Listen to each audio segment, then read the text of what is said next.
Hello, crime enthusiasts. Are you ready for another chilling investigation? The case of Ana Carolina Lopez Enriquez. Ana Carolina Lopez Enriquez was born in February 1996 in Mexico. Her biological mother was diagnosed with HIV, while her biological father was unemployed and homeless.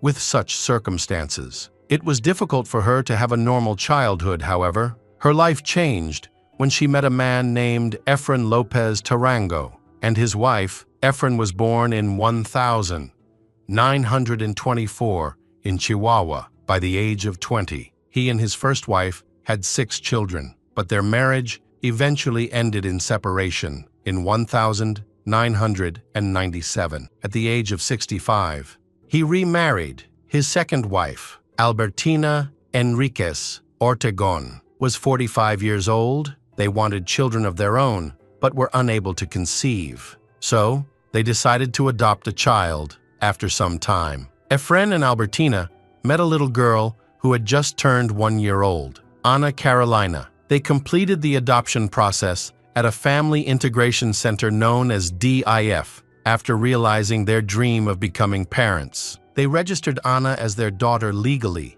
to ensure that she would receive full benefits. They then brought her to their home in the city of Chihuahua. From day one, the foster parents tried to give her all their love to meet all her needs. They hired a nanny named Margarita to care for her when they were not around. Margarita described Ana as a wonderful and obedient child. The relationship between the two was good. Sometimes, she shared with Margarita things that she had not had the courage to tell her parents. However, she never felt like she truly belonged in her new family. Over time, she began to harbor resentment toward her half-siblings. She felt that they maintained a relationship with her parents only for selfish, materialistic reasons. At that time, Albertina owned several bars and liquor stores in Chihuahua, as well as real estate in Texas, so they can afford to live a comfortable life and spoil Efren's stepchildren from his previous marriage. However, Ana, their adopted daughter, always received the most attention and gifts. They not only gave her their love, but also fulfilled all her wishes. One of Efren's grandchildren recalled that Ana was deeply cherished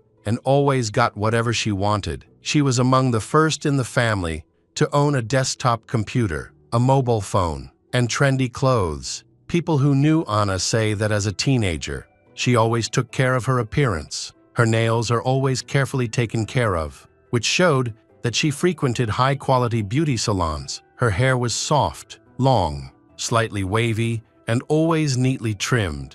When it came to clothing, she preferred simple styles, often wearing regular jeans or trousers, but she always looked impeccable at school. She excelled academically. Her teachers described her as the smartest student. She got along well with her classmates, never missed school, and was always diligent in her studies. Although Ana always knew she was adopted, but the way she behaved with her adoptive parents was still very natural. Sometimes she argued with her mother, but to others, it looked like normal teenage rebellion. She seems quiet and doesn't interact much with her classmates. Maybe her introverted personality makes her withdrawn, or maybe she had trouble expressing her feelings during her school years. Ana was bullied several times by older teenagers who called her an orphan. These incidents deeply hurt her. She tried to talk to her parents, Efren and Albertina, about it, but they didn't take the issue seriously. Over time, this made her resent them more and more. She disliked that they were older than the parents of her peers. At times, she even thought about teaching them a lesson for not protecting her from being bullied. Over time, Ana feels increasingly resentful towards her adoptive parents, Efren and Albertina. Behind her gentle appearance lies an unapproachable personality. She gradually became more dissatisfied with them. However, it was difficult to pinpoint exactly when she started to change. She even became cruel to her dog, which really worried her parents. They concluded that she needed psychological help to uncover the root cause of her escalating aggression. So Efren and Albertina decided to send Ana to a boarding school in America. Before doing so, they planned a trip to Venice for her. What they didn't know, however, was that she had already started devising a plan a year earlier to distance herself from them permanently. She wanted to break free from their control and free herself from the constraints of life, realizing that, with her small size and weight, she could not carry out the massacre alone. She began looking for an accomplice. The person she targeted was a young man named Jose Alberto Grajeda Batista. Convincing him to join her plan was easy, as her parents disapproved of their relationship and had even forbidden them from seeing each other at one point. The plan also included Jose's friend, a young man named Mauro Alexis Gomez Zamaron. If the plan succeeded, Ana will receive a large inheritance from her adoptive parents, Efren and Albertina. Thanks to that, she can marry Jose and buy a house. However, things will not be as peaceful as a fairy tale because she has a cruel plan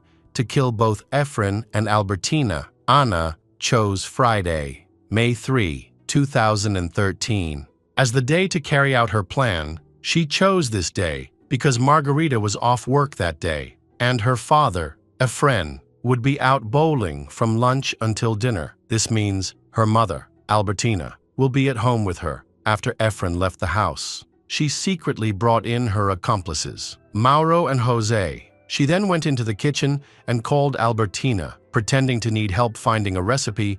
When Albertina arrived, Mauro silently approached her from behind and strangled her with a cable until she stopped resisting. She died, looking into the face of her adoptive daughter, Ana. While Ana stood by and watched her accomplices carry out the murder immediately after the attack, they injected Albertina with several doses of rat poison and hid her body. They then waited for Efren to arrive. When he entered the house, Ana used the same trick she had done with Albertina, luring him into the kitchen under the pretense of cutting fruit. There, he was caught off guard. Mauro quickly strangled him to stop him from breathing. However, Mauro was not sure that he was dead. So Mauro chained him to the table leg to prevent him from moving if he woke up. Ultimately, he was also injected with poison. With the first phase of their plan complete, the group stole all the money from the house and left to celebrate their success.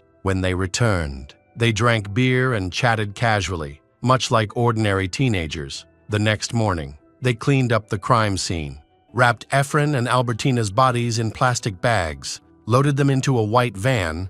They then drove to the ring road, stopping briefly to buy gasoline, before selecting a suitable location to dispose of the bodies. A short while later, they realized they had nothing to ignite the corpses. They got back in the car and drove to the nearest store to buy matches. In the end, Jose burned their bodies. They were surprised that the fire spread so quickly that smoke was still clearly visible as they drove away. They then continued to burn Efren and Albertina's car. When they were done, they returned to the city. Mauro went straight home, while Ana and Jose stopped at a restaurant for something to eat. After visiting several stores to buy new mobile phones, Ana tried on various wedding rings, while Jose purchased a watch. Later in the afternoon, they attended a party at the place where Jose worked part-time as a waiter. That evening, the ministerial police in the city of Chihuahua discovered the charred bodies of two unidentified individuals. Due to the unusual condition of the bodies, the police requested assistance from forensic experts at the city prosecutor's office. In response, an expert named David Ochoa was sent to the scene. David was the specialist the authorities routinely consulted to profile criminals. David arrived at the scene within 20 minutes. The site was an abandoned lot in the southern part of the city, notorious for being a haven for criminals. Upon arrival, he immediately noticed that the bodies were burned. Judging by the condition of their teeth, he could easily tell that they were elderly. Their facial expressions suggested they were not anticipating the attack, showing no signs of fear or surprise. This led David to conclude that the victims likely trusted their killer. Over his 17 years of service, David had investigated 250 crime scenes.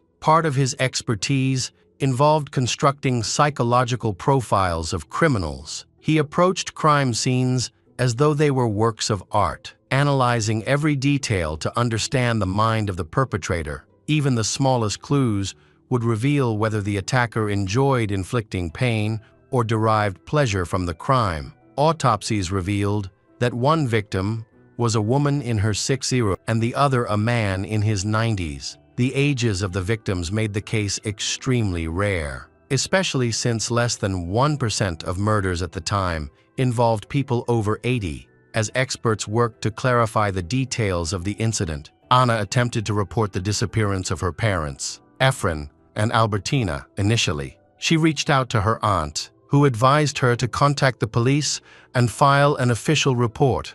It seemed that she was very confused when she went to the police station to report her parents' absence for a long time. Anna explained to the police that, until a few days before her parents, Efren and Albertina, went missing, everything had been normal at home. After carefully reviewing her testimony, the police filed a report on the disappearance of Efren and Albertina. Police soon connected their disappearance to two bodies found earlier. After an investigation, the authorities had the results of the autopsy and confirmed that the two bodies found were Efren and Albertina. Since then, the police have focused all their efforts to clarify the massacre. According to investigators, they interviewed all relevant witnesses, including Anna. Initially, no one suspected her involvement. Everything unfolded according to her plan, and her tragic backstory helped her gain the trust of the police, who viewed her as a victim. However, Jose, a man with a troubled past,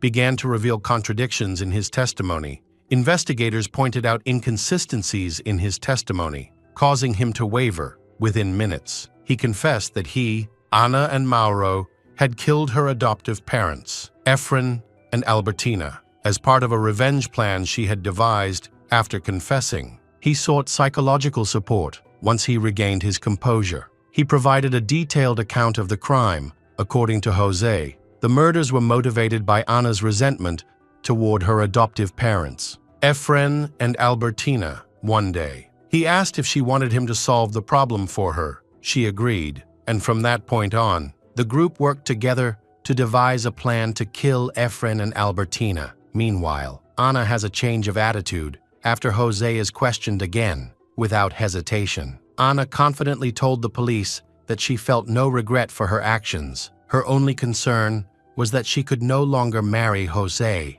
The fact that she had taken the lives of her adoptive parents, who loved her like their own daughter, did not trouble her. According to Anna, she could no longer endure their presence in her life, and their murder gave her a sense of freedom. Her calm demeanor remained even as she recounted everything in court. Anna's calmness while committing this barbaric crime attracted the attention of the prosecutor's office. They noticed that she showed absolutely no remorse. Investigators and trial participants have emphasized Mauro's role, who is alleged to have suggested how the crime was carried out. Therefore, the prosecutor's office tried to prove that the crime was a deliberate crime with bad motives and aggravating circumstances, such as personal gain. Under the country's criminal code, such a crime can be punished with life imprisonment. In Anna's case, the law was applied differently. The Supreme Court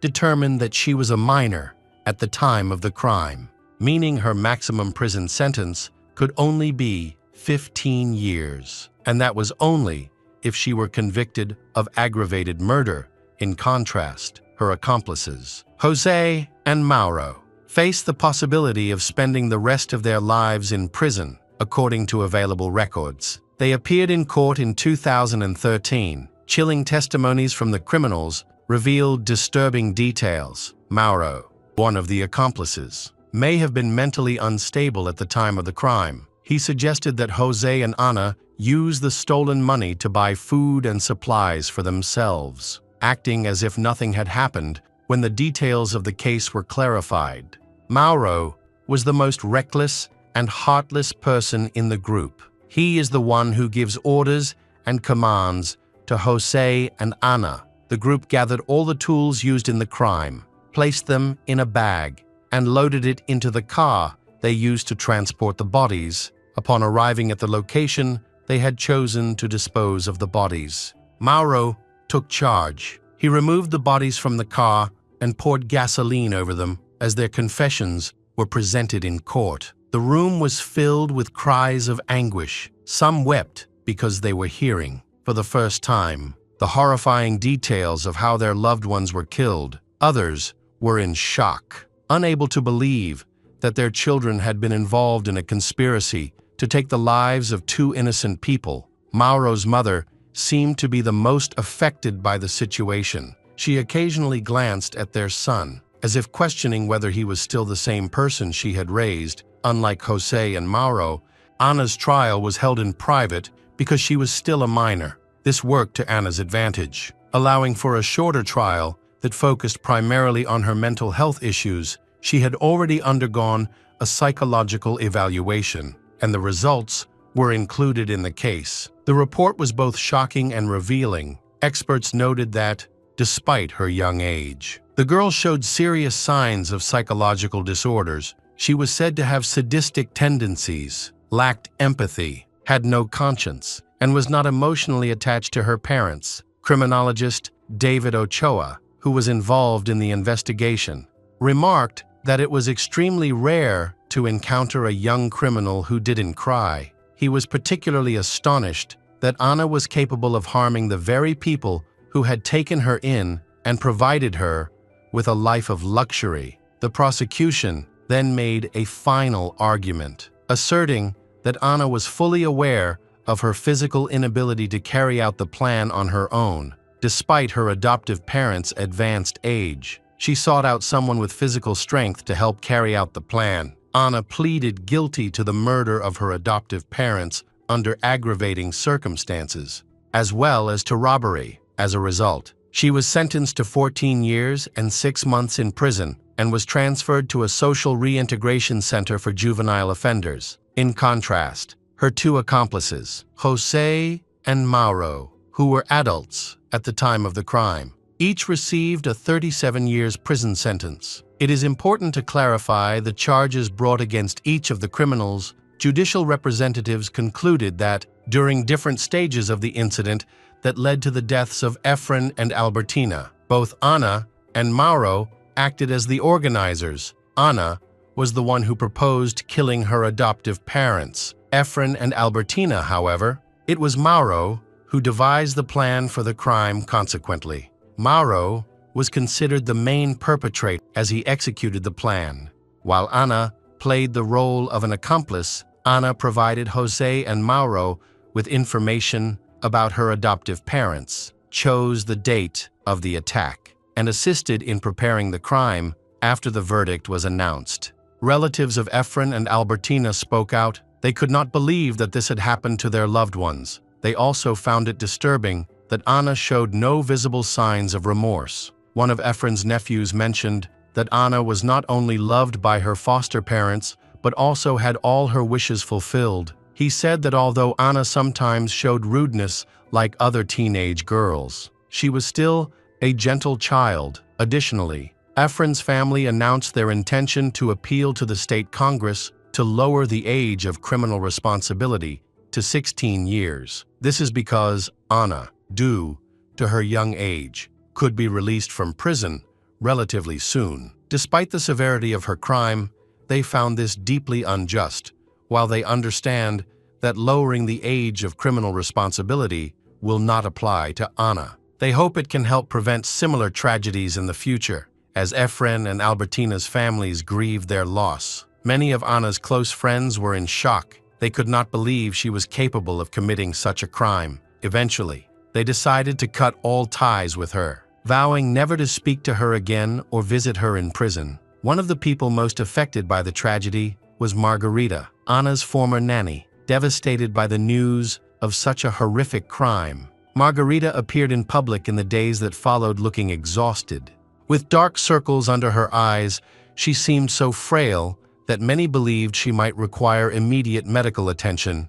When speaking to journalists, Margarita expressed shock and disbelief, saying that Ana's actions were unacceptable. She could not understand why such a terrible thing happened, and no one seemed to be able to come up with a reasonable explanation. 4 months after Ana was sent to the Center for Social Reintegration of Juvenile Offenders, A brief article about her appeared in a local newspaper. It portrayed her as a model inmate who strictly followed all the rules set by the center's administration. It was reported that Anna had no issues with any of the other prisoners. She actively participated in the judo program and never missed a training session during this time. She also resumed her studies and expressed hope of one day pursuing higher education at a university. According to available information, the only visitors she received were her two aunts from her biological mother's side. Although Anna was sentenced to 14 years and 6 months in prison, she was released after serving only 5 years. Her release was handled with strict confidentiality, as her case had caused widespread public uproar.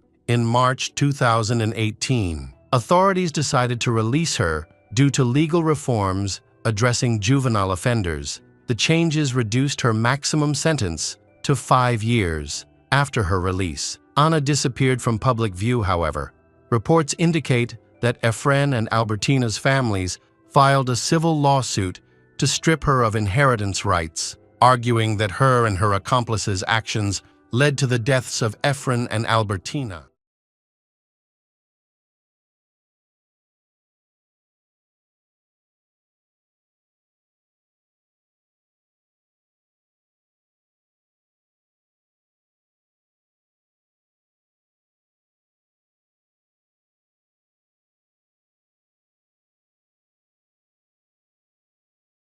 Hello friends, welcome to our channel. Today we're going to take a look at another horrible case with you. The case of Megan Landowski. Megan Landowski lived with her family in Portsmouth, Virginia, a bustling seaport town. Her family included her father, Chris Short, a Navy officer, her mother, Angela, and 2 other siblings. Chris Short had been transferred to a naval hospital in Portsmouth after a year stationed at Guantanamo Bay in Cuba. Chris's family felt relieved when they moved there. Megan Landowski, 16 years old, was the oldest in the family. When her family moved, she quickly signed up for dance classes. Megan had a deep passion for dance and showed outstanding talent from the beginning. She started with ballet and then expanded into many different genres. Megan's mother described her as a beautiful, friendly, and talented girl. Megan adapted quickly to her new learning environment at Woodrow Wilson High School. She had an attractive personality and easily made friends with her classmates. Although she attended a prestigious high school that specialized in dance, Megan wanted to attend a regular high school so she could hang out with friends in her neighborhood. She was described as vivacious and kind, with a natural tendency to connect with people. On Thursday, April 10, 2008, Megan woke up early to go to school. She chatted with her mother about the upcoming test before going to class. After saying goodbye to Angela, Megan went to school. Angela had no idea that this would be the last time she would see her daughter alive. Megan's school day ended early, and she went home. Angela had told Megan that she expected Megan's call when she got home. Upon arriving, Megan left a voicemail detailing how her day went, reassuring Angela that she had returned safely, and ending by telling Angela she loved her. Then she continued to prepare lunch for herself.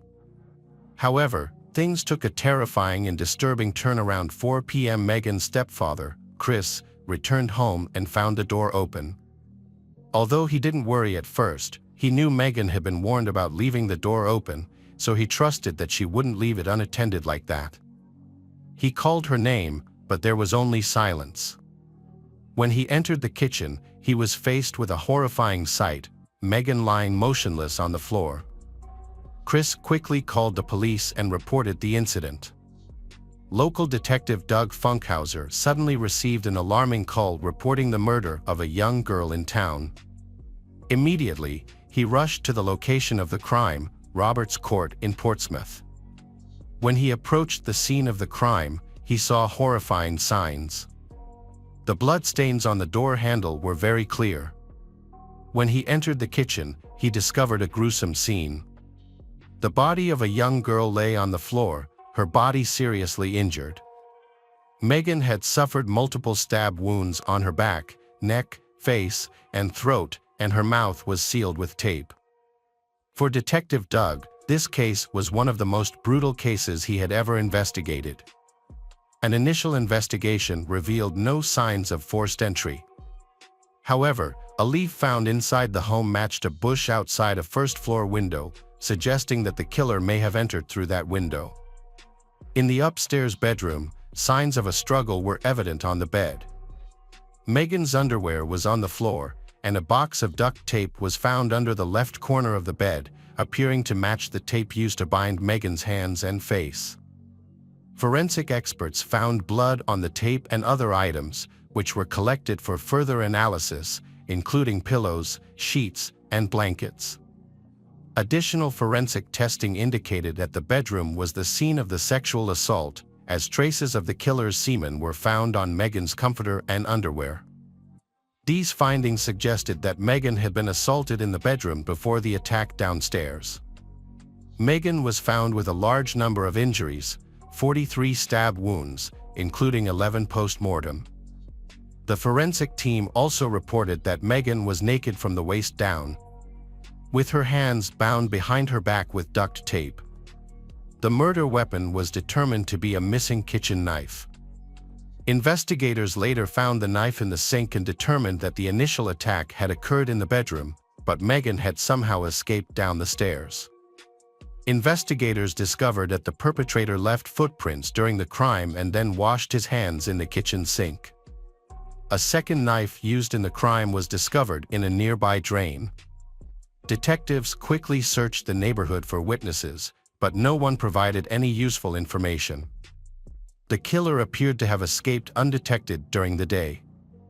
After the shock of their daughter's murder, Angela and Chris quickly alerted the police to their suspicions regarding the identity of the killer. They suspected an old acquaintance with a troubled past and believed he may be involved in the case. This person is Robert Hickey, a former colleague of Chris's in the Navy who had sexually assaulted Megan when she was 16.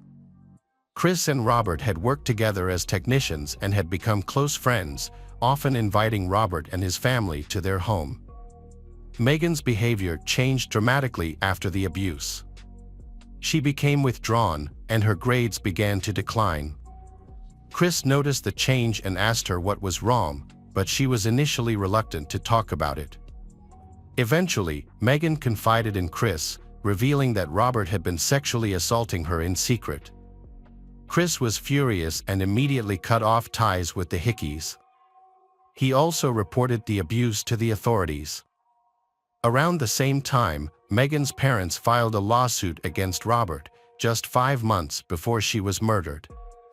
The trial is pending, and Megan is expected to testify against him. Robert has a lot at stake, including his reputation and his freedom. Megan expressed concern that Robert might try to harm her to prevent her from testifying, and unfortunately, it appears that her fears have come true. When police searched Robert's home, they did not find any direct evidence linking him to Megan's murder. However, upon closer inspection of his computer, they discovered that he had attempted to erase the hard drive.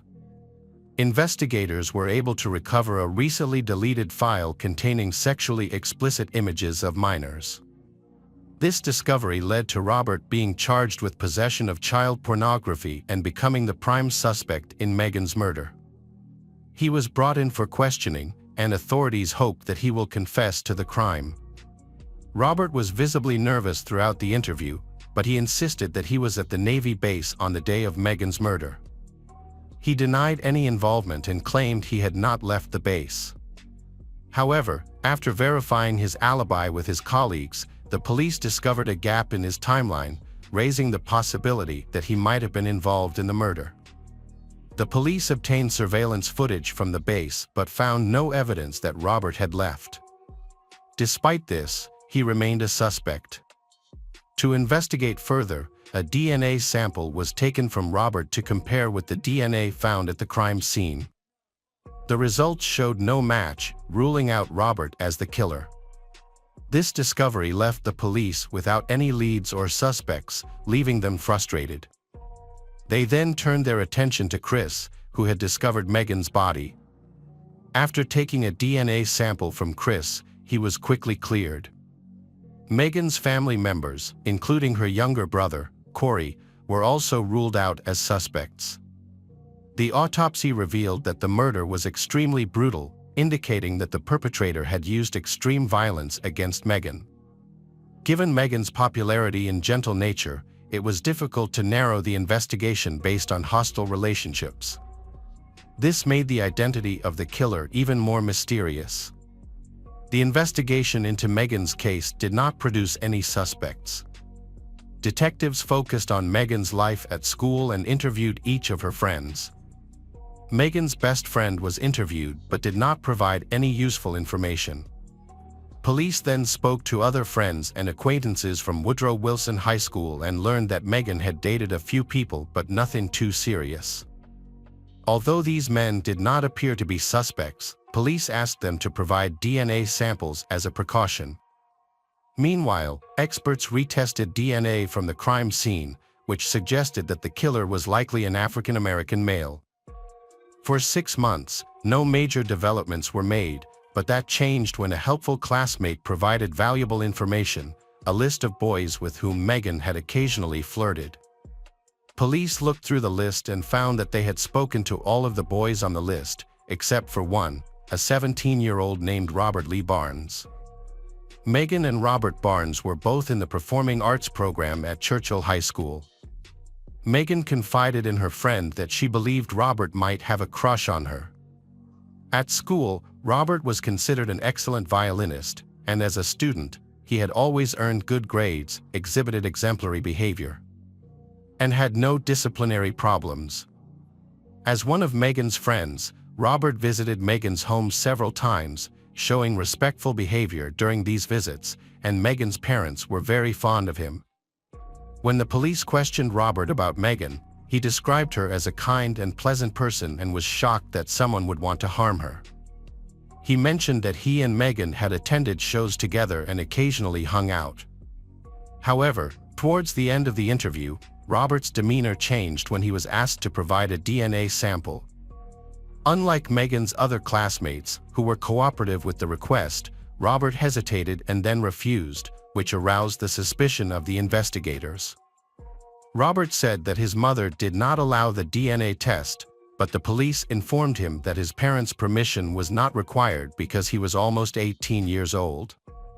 However, Robert still refused. This refusal made the investigators feel uncomfortable and suspicious that something was wrong with Robert. Therefore, after the interview ended, the investigators suggested that he talk to his mother and try again. The day after the initial investigation, Robert contacted the authorities to request a meeting. When asked if he had obtained his mother's permission, he replied that he had not, but he had given them a piece of his chewing gum as a DNA sample. Robert removed the gum from his mouth, placed it in a rubber glove, and gave it to the investigators. Despite this, the investigators remained suspicious of Robert. The DNA lab then contacted the detective to inquire about the sample's source.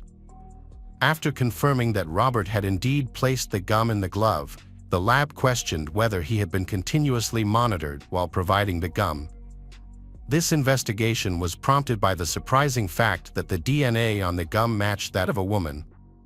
It turned out that Robert had switched the gum he was chewing with another piece before handing it to the investigators. On October 23, 2008, Robert was called in for questioning again, this time with his mother. When confronted with the DNA findings, Robert was asked about the chewing gum. He made a critical mistake by stating, "This happened on Thursday." Up until that point, none of the individuals interviewed by the police knew the exact date and time of the murder. When the officers pointed this out to Robert, he provided an implausible explanation. According to Robert, on that Thursday, Megan had asked him to visit her home. Upon his arrival, Robert claimed to have found Megan being held at gunpoint by a masked individual. The alleged attacker held the gun to Robert, forcing him to tie Megan up. Robert then fabricated a story that he had been compelled to sexually assault Megan. He further claimed that they all went downstairs, where the attacker stabbed Megan after obtaining a knife. Ultimately, Robert stated that the attacker had forced him to inflict an injury on himself to ensure his blood would be present at the crime scene. Robert fabricated a false story to portray himself as the victim and to explain away any incriminating evidence. However, the police did not believe his account. When presented with evidence of footprints found at the scene, the investigator asked Robert why only his footprints were found and not those of the person he claimed had attacked him. Robert's mother intervened, telling Robert to stop talking and asserting that Robert was a good and innocent person. The police then took a DNA sample from Robert. The DNA analysis showed a match between Robert's DNA and the DNA found at the crime scene. As a result, Robert Barnes was arrested for the murder of Megan Landowski. According to police, Robert likely broke into the house through a window that afternoon, surprising Megan in her bedroom. He then attacked her, and when she tried to escape downstairs, he chased her, stabbing her multiple times with a kitchen knife, even after she was dead. After the crime, Robert left the scene and continued his life as if nothing had happened. Investigators believe that Robert became unhealthily obsessed with Megan, who only wanted a friendship. When Robert's romantic advances were rejected, he turned to coercion, which led to a tragic end. In September 2009, Robert accepted a plea deal that allowed him to be tried as a juvenile, despite having just turned 18. He pleaded guilty to first-degree murder and aggravated sexual assault.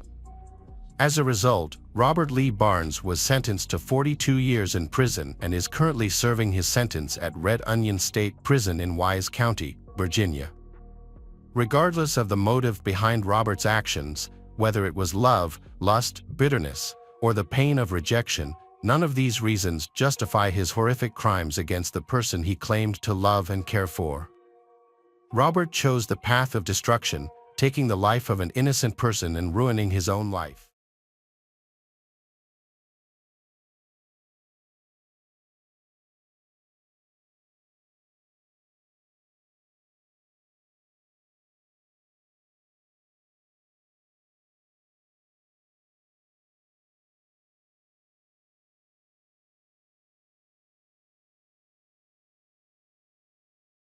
Hello friends, welcome to our channel. Today we're going to take a look at another horrible case with you. The case of Katie Sepich. Katie Sepich's mom described her as an outgoing, vibrant, and intelligent 22-year-old. Born and raised in Carlsbad, New Mexico, Katie was the eldest of 3 siblings. She earned a business degree from New Mexico State University and was planning to pursue her MBA in the fall. In addition to her studies, Katie worked as a waitress at a local Mexican restaurant. During her time at the university, she met Joe Bischoff, and their initial friendship blossomed into a romantic relationship. Katie confided in her mom, Diane, about her happiness with Joe and her desire to build a future together. Months later, Joe proposed to Katie with a diamond ring, making her dreams seem within reach. However, after they graduated in the summer of 2003, their relationship began to struggle.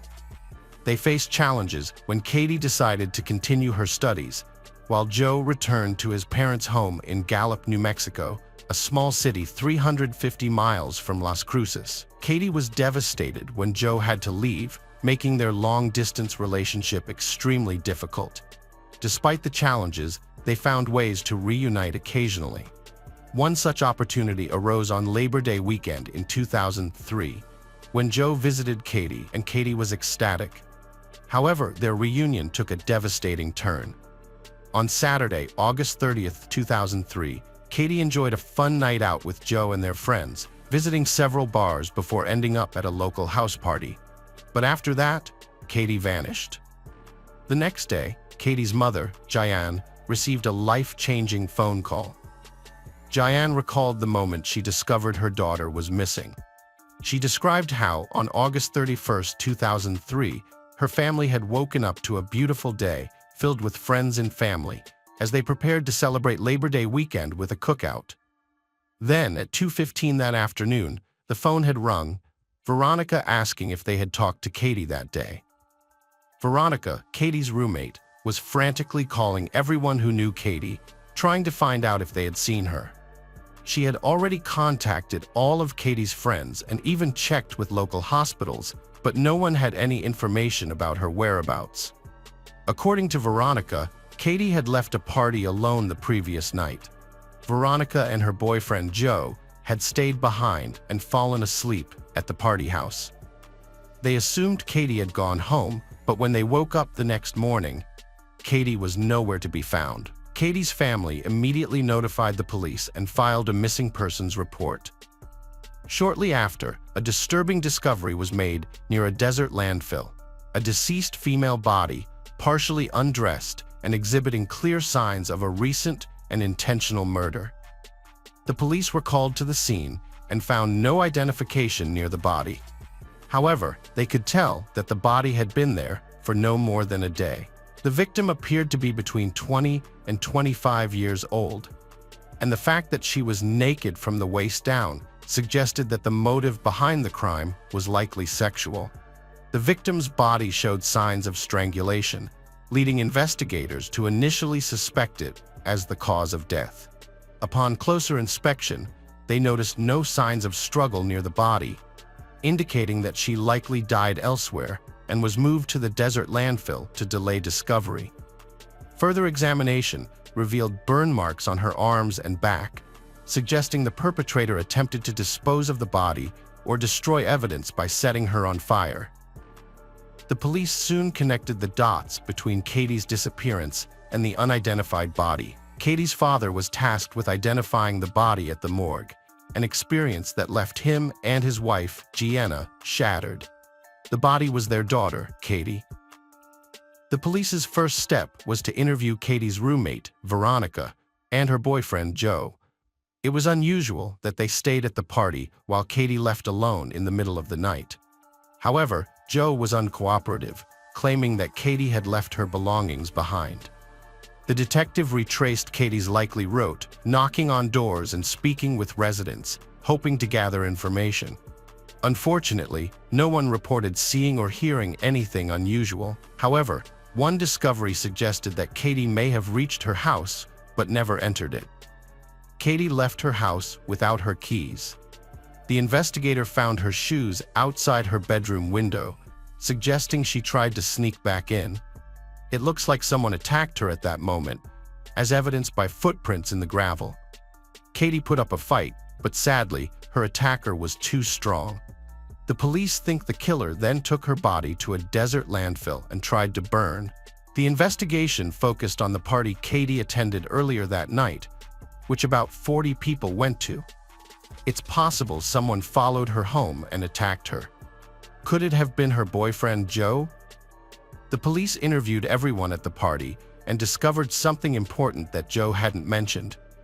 Katie saw him kissing another girl, which led to a fight and her decision to leave alone, forgetting her purse. Katie was furious and wanted to escape the party as quickly as possible.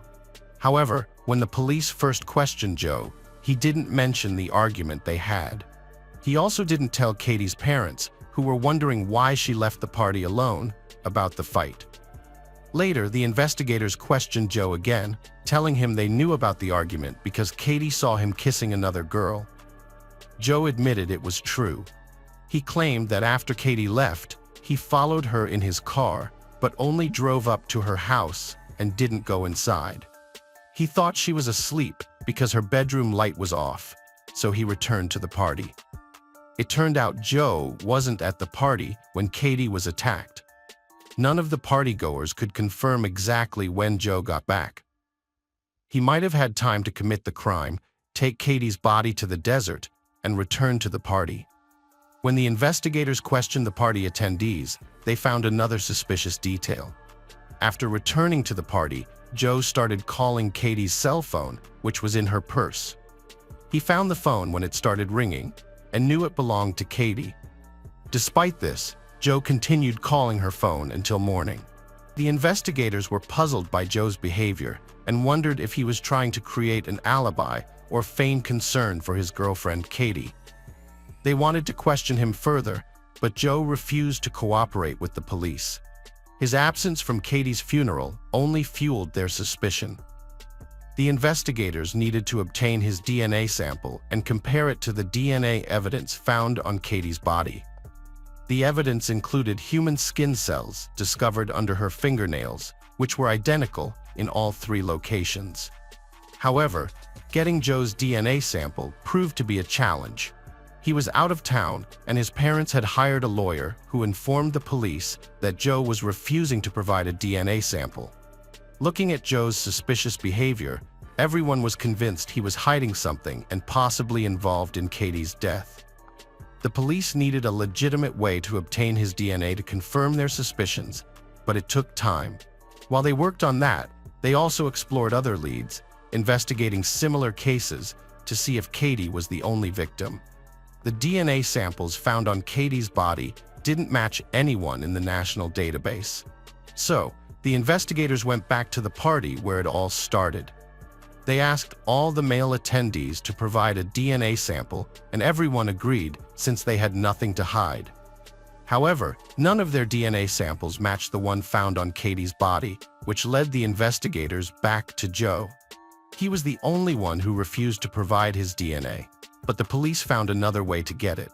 They discovered that Joe and Katie had been intimate in her bedroom before the party.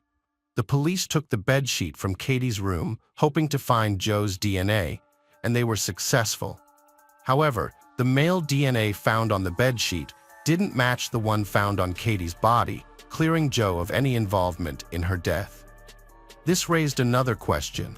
Why had Joe refused to cooperate with the police if he wasn't involved in Katie's death? After receiving the test results from the police, Joe's lawyer informed him that he was no longer a suspect. With this new information, Joe decided to cooperate with the police and provide a DNA sample. The subsequent test confirmed the initial finding: Joe was not involved in Katie's murder. When questioned about his initial reluctance to cooperate, Joe explained that he and Katie had been intimate before the party, and he worried that his DNA would be found on her body. Despite being cleared, the circumstances surrounding Joe's behavior on the night of Katie's death remained unclear to both the police and Katie's family. With Joe no longer a suspect, the investigation turned its focus to other leads. Several partygoers reported that Katie wore rings, including one given to her by Joe, but none were found on her body when it was discovered. The police believed the killer must have removed them. Although they searched local pawn shops, Katie's jewelry was never found. Another potential clue was a set of tire tracks near where Katie's body was discovered. Forensic experts were able to identify the brand and model of the tires. The manufacturer informed the police that these tires were commonly used on pickup trucks. The case of Katie's murder reached a dead end until a similar crime occurred in Green Bay, Wisconsin, about a year later. A girl was attacked and set on fire, but miraculously, she survived by pretending to be dead until her attackers left. She sought help at a nearby house and described her assailants to the police as 2 Hispanic males. The police published sketches of the suspects, which led a farmer to identify them as his workers, Gregorio Morales and Juan. One of them had relatives in Las Cruces, where Katie was killed, and often visited them. They were arrested, and the police believed they had finally caught Katie's killer. However, DNA analysis proved otherwise. The DNA samples from the Wisconsin suspects did not match the DNA evidence found on Katie's body, leaving the case still unsolved. 2 men, Neo and Morales, were later found guilty of assaulting a girl in Green Bay, but they were not involved in Katie's case. Neo received a 70-year prison sentence, while Morales got 50 years. This led to another dead end in the investigation. The police were left with only 2 pieces of evidence: tire tracks from the crime scene and DNA samples from the perpetrator. On December 18, 2006, a significant breakthrough occurred in the investigation when a lab discovered a DNA sample matching the one found on Katie's body. The DNA belonged to 26-year-old Gabriel Avila, a married father with a lengthy criminal record. Notably, Avila had been released from prison shortly before Katie's murder. and he had no prior connection to her. Just 3 months after Katie's brutal murder, Avila was arrested on November 13, 2003, for breaking into the apartment of 2 young women while wielding a knife. They managed to protect themselves by locking themselves in the bathroom and calling 911. Avila was subsequently convicted of aggravated burglary with intent to commit aggravated assault in March 2004. However, Avila was released on bond and promptly became a fugitive. Unfortunately, the system's flaws delayed his connection to Katie's death by 3.5 years. Avila evaded authorities for nearly a year before being apprehended in November 2004, thanks to a tip. He could have been arrested as early as 3 months after Katie's attack, but the imperfections in the system allowed him to remain at large. Avila was sentenced to 9 years in prison, but it wasn't until 2 years into his sentence that a DNA sample was finally tested. The results showed a partial match with DNA evidence found at Katie's crime scene, prompting investigators to take swift action. They quickly located the truck Avila had used to dump Katie's body and found a ring belonging to Katie in the center console. The detectives investigating Katie's case visited Avila in prison after discovering Katie's ring in his truck. Avila confessed to the crime, explaining that he had been in the area that night to buy illegal substances while his wife was away. He claimed to have seen Katie and offered her a ride, which she declined. Later, Avila encountered Katie again in front of her house. He claimed to have stopped and offered to help her, saying she was unable to get into her house because she didn't have her purse. Katie had planned to enter her bedroom through the window, but Avila attacked her, undressed her, and committed the crime. Avila removed Katie's clothes and then, fearing she would identify him, decided to strangle her. During the struggle, he grabbed her throat and found himself unable to let go. After killing her, Avila placed her body in his pickup truck and drove to a desert landfill where he dumped her body. Avila attempted to destroy evidence by setting Katie's body on fire, but this failed. A DNA sample was later taken from Avila and matched with evidence found on Katie's body in 2003. At the time, however, it was illegal in most states, including New Mexico, to take DNA samples from those arrested. DNA was only entered into the system after a conviction and subsequent imprisonment. This led Katie's parents to campaign for a law that would require those arrested for violent crimes to submit a DNA sample, which would then be added to the national database. They fought to have this law, named after their daughter, passed in all 50 states. Katie's Law, which was passed in New Mexico in 2006 with near-unanimous support, allows for the collection of DNA samples from individuals arrested for certain crimes. Thanks to the persistent efforts of Katie's parents, the law was made federal in 2010 and has since been adopted by over 31 states. The trial of Gabriel Avila started in 2017. During the trial, Avila apologized to Katie's family and expressed remorse. However, his lawyer asked the judge to be lenient, stating that Avila had shown remorse. On the other hand, District Attorney Susana Martinez argued that Avila only confessed after being confronted with DNA evidence more than 3 years after the crime. At the sentencing, Katie's father, David, begged the judge not to show leniency. He passionately argued that since they would never get to see their daughter again, Avila shouldn't be allowed to experience freedom again. In May 2007, Gabriel Avila was found guilty and sentenced to 69 years in prison. He will be eligible for parole in 2043 after serving 30 years.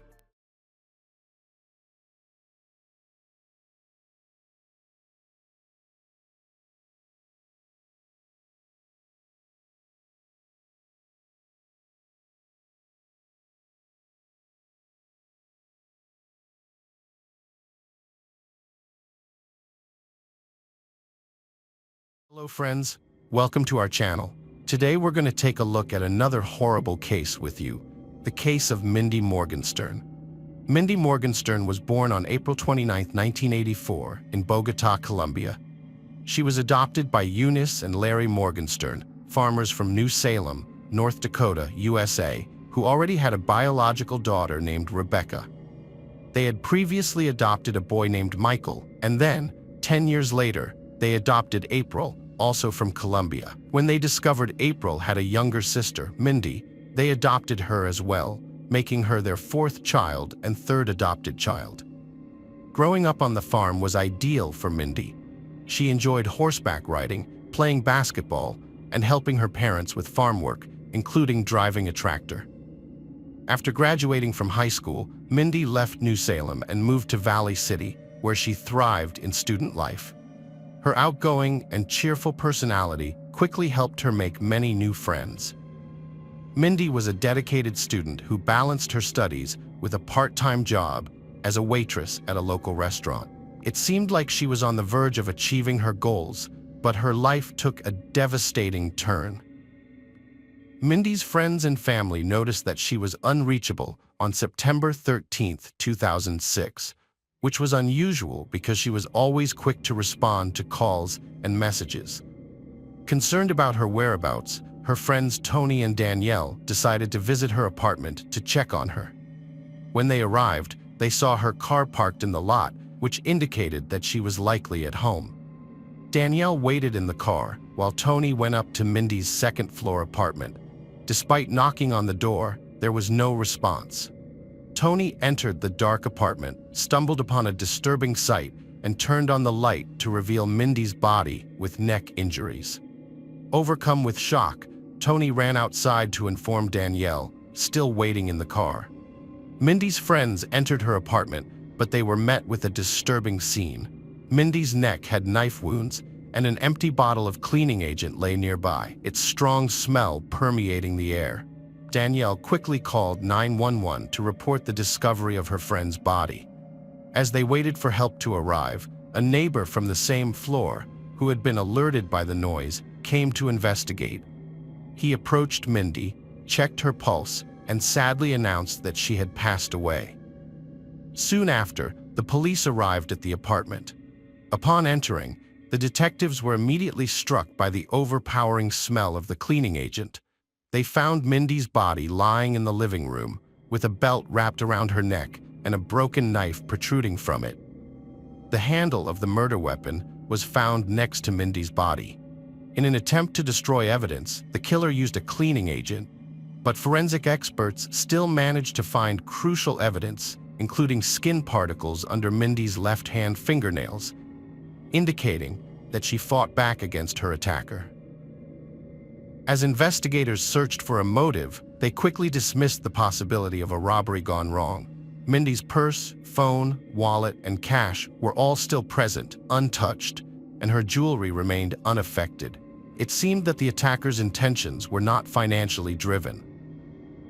The presence of a basket of clean laundry near Mindy's body suggested that she was attacked immediately after entering her apartment.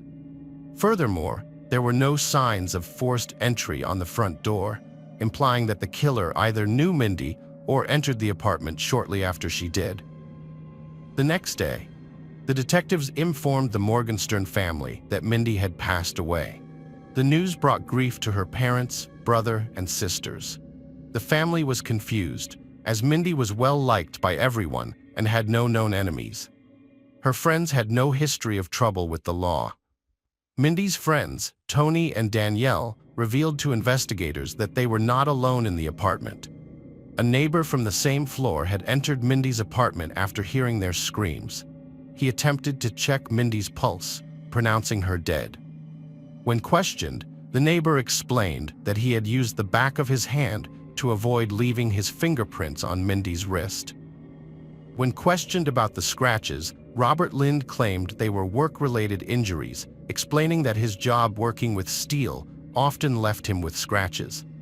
He said he had been at work from 7 a.m. to 5:30 p.m. the previous day. The investigators verified his alibi by contacting his employer, who confirmed Robert's schedule and explained that scratches were a common occupational hazard. Despite this, the investigators remained skeptical and asked Robert to provide a DNA sample, which he willingly supplied. To aid in their investigation, the police sent a sample to the lab to compare it with the one found under Mindy's fingernails. They also questioned all of Mindy's friends, but no leads came from these interviews. Everyone claimed that Mindy didn't have any conflicts with anyone. While waiting for DNA results, investigators questioned Mindy's neighbors, including Mo Gibbs, a corrections officer from Barnes County Jail, hoping his professional insight might reveal something others missed. Gibbs claimed to have served in the Navy from 1990 to 1999, but was discharged due to an assault conviction and prison sentence. After release, he had no further legal issues. A former college security guard, Gibbs worked the night shift before Mindy's death. Next morning, Gibbs packed boxes into the car, preparing to move with his family. He noticed a strong smell of cleaning agent, but didn't investigate, being too busy with the move. Mo Gibbs had scratches on his hands, which he attributed to carrying boxes. When questioned about visiting Mindy Morgenstern's apartment, he claimed to have been there only once to help her carry a laundry basket.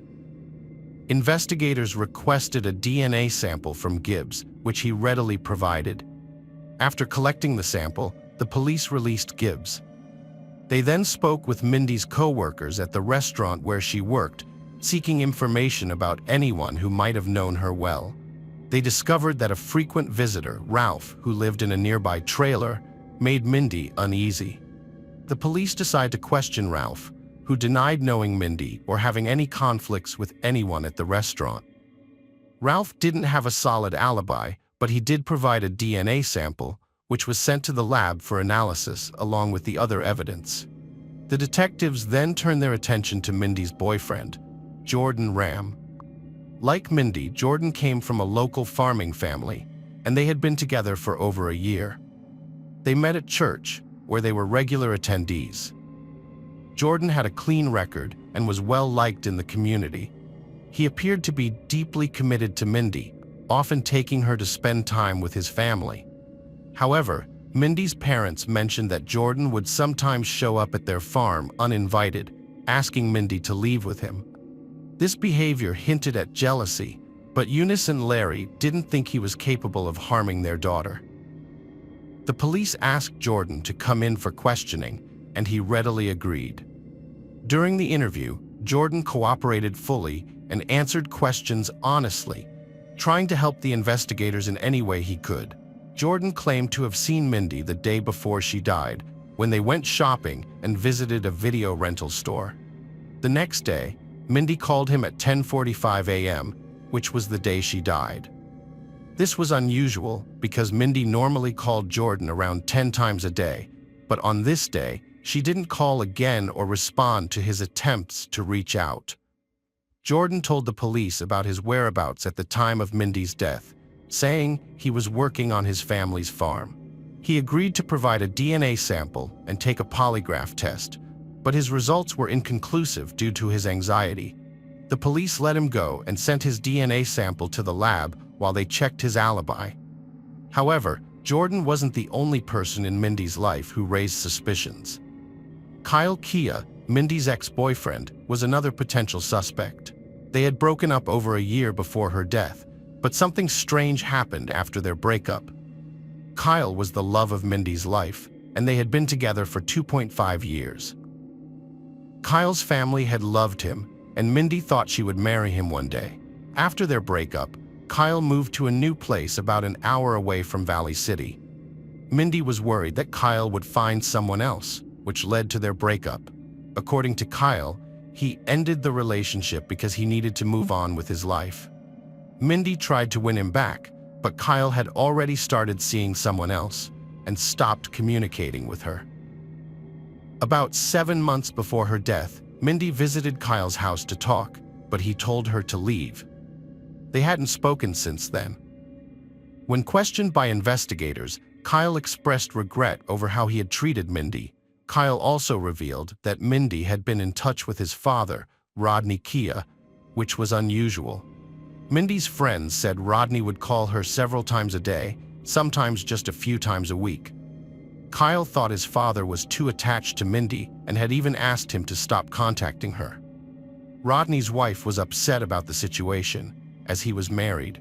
The police found a voicemail message from Rodney on Mindy's phone, left after her death, in which he apologized and cried.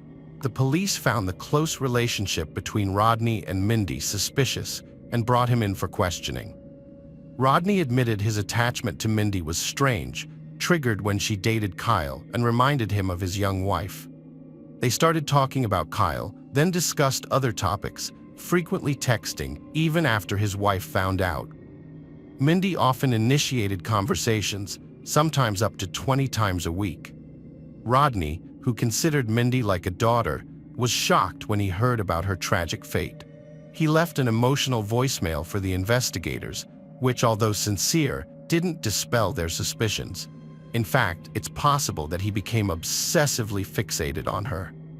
Despite his denials, Rodney provided his DNA to the police and accounted for his whereabouts on the day of Mindy's death, claiming he worked on the farm with his 2 sons from 7:30 a.m. until evening. His family corroborated his alibi, and the investigators released him. Meanwhile, the police sent his DNA sample to the lab for comparison with the skin particles found under Mindy's fingernails. Just as the investigation seemed stalled, a DNA analysis revealed a connection to a similar attack that had occurred in Fargo, 75 miles away, 2 years prior. In that case, a woman had been attacked and forced to make contact with her assailant. The DNA sample from the Fargo case matched the one found under Mindy's fingernails, suggesting that the same perpetrator was responsible for both crimes. The police investigating Mindy's case met with the Fargo victim to gather more information about her attacker. She recounted being drugged at a bar, waking up in an unfamiliar apartment, and barely escaping her attacker. She described him as a muscular African-American man, over 6 feet tall and weighing over 200 pounds. The police had previously entered the attacker's DNA into the federal database, but it had gone unmatched for 2 years. Now, with the new connection, they had a lead. After analyzing multiple DNA samples, the lab finally found a match: 34-year-old Mo Gibbs, a corrections officer at the Barnes County Jail, who had voluntarily provided his DNA sample. Detectives called Gibbs in for questioning, keeping him under surveillance in case he tried to flee. At the police station, they asked him to take a polygraph test, which he agreed to, but the results indicated he was lying. Gibbs denied any involvement in Mindy's death, remaining calm even after learning his DNA linked him to the case. However, the evidence was enough to arrest him and charge him with Mindy's murder. After Gibbs's arrest, 5 female prisoners came forward, accusing him of forcing them into intimate relations while he was on duty. As a result, he faced 6 additional charges. It was discovered that Gibbs had changed his name, previously being Glendale Morgan Jr. while serving in the Navy. He had been involved in a drive-by shooting and spent over 5 years in prison.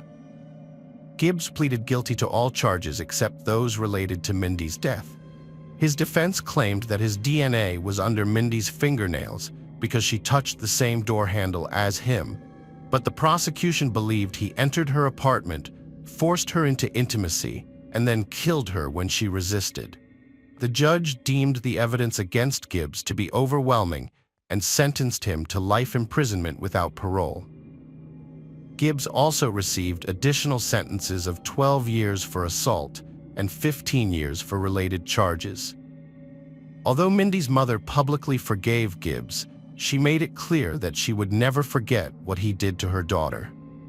Gibbs is currently serving his sentence at the North Dakota State Penitentiary.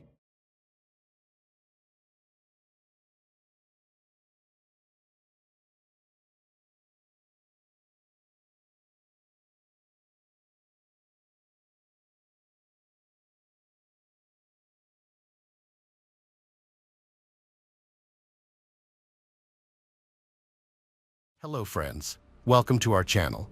Today we're going to take a look at another horrible case with you, the case of Cassandra Cantrell. Cassandra and her twin brother Rob shared a unique bond, fueled by their love of scary stories. As kids, they'd spend hours in a darkened room, taking turns telling each other spine-tingling tales. Rob fancied himself a master storyteller, but Cassandra would always scream at the end of each story, teasing him about not being scary enough. They'd also watch Scooby-Doo together, debating which characters might be ghosts or vampires in disguise. Cassandra's instincts often proved correct, leaving Rob on edge. Their mother, Mary Smith, encouraged their love of reading by buying them books by Robert Wall. What started as a childhood hobby evolved into a lifelong passion for horror. As adults, they even collected villain figurines and considered opening a horror-themed store. An interest in horror movies brought Cassandra to the set in 2004. She got a cameo in a scary movie that, although it didn't become popular, still caused a storm of envy and led Rob to start asking his sister to make a deal for him. He asked her if she had made some acquaintances there and said he was ready to play anyone. He urged her to talk, adding that he was pretty close with the head of the cast and maybe something would come out of it, but he made no promises. Cassandra replied that she had gotten the part by accident herself. Rob was very happy, but despite his enthusiasm, he was not able to play, even in an episodic role. The lead actor in the movie was Colin Dudley, and on set, he and the debutante actress felt an undeniable chemistry. However, neither of them dared to take the first step. That was until they attended a corporate Halloween party together. Cassandra dressed up as Velma from Scooby-Doo, while Colin went as Alex from A Clockwork Orange. The costume held a deeper significance for Colin than just a simple character. It seemed to resonate with him on a deeper level.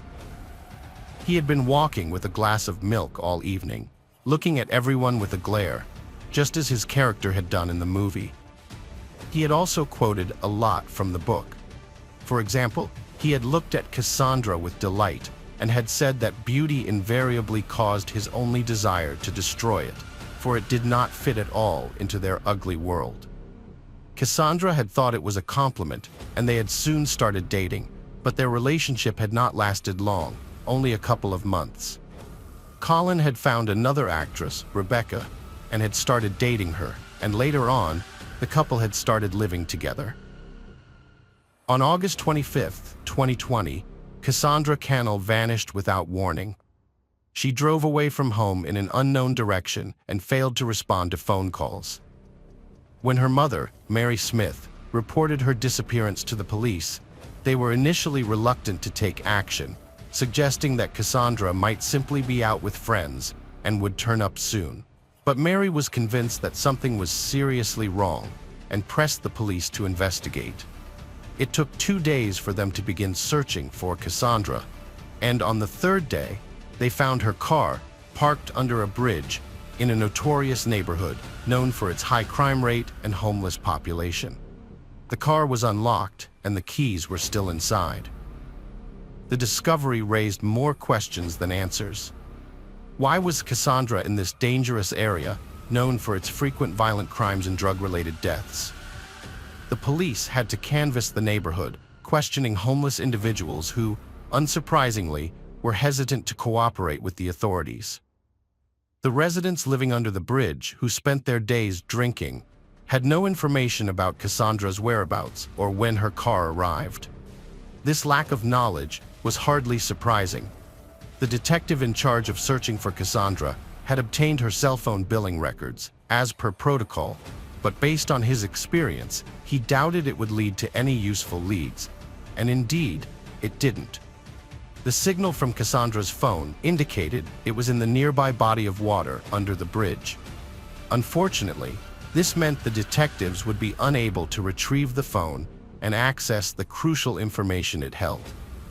Prior to conducting a thorough search of the coastal area, a team of divers stood on the shore and tested the distance they could throw rocks into the water. This test would help them gauge the likelihood of finding the phone. Cassandra's mother had mentioned that her daughter's phone case was adorned with distinctive rhinestones, making it easier to spot. As it turned out, the phone was soon found, but sadly, Cassandra's body was not in the water. While the detectives presented this as a positive development, Cassandra's mother remained distraught and unconsoled. She seemed to have gotten used to the idea that her daughter was dead, and the only thing she wanted was for her body to be found and for the nightmare of uncertainty to end. She sadly mentioned that she had been looking forward to her granddaughter, wanted to be a grandmother sooner, and didn't even have time to give her a crib, which was just sitting in the garage in a box. She wondered what she should do with it now. Grohl, not realizing that this became important information for the investigation. According to statistics, a large number of crimes against pregnant women are committed by their partners. However, Mary Smith's daughter, Cassandra, was not married and did not have a partner. Despite her age, Cassandra was not in a relationship with anyone. Mary was puzzled because Cassandra had gotten pregnant, but she had no information about the baby's father. Cassandra had been in frequent contact with someone, often calling and messaging them. However, the phone number of this person was not recorded in Cassandra's phone book, and Mary couldn't remember the number. This lack of information left Mary in the dark about the identity of her future grandchild's father. Cassandra frequently communicated with a person without saving their number, which was unusual.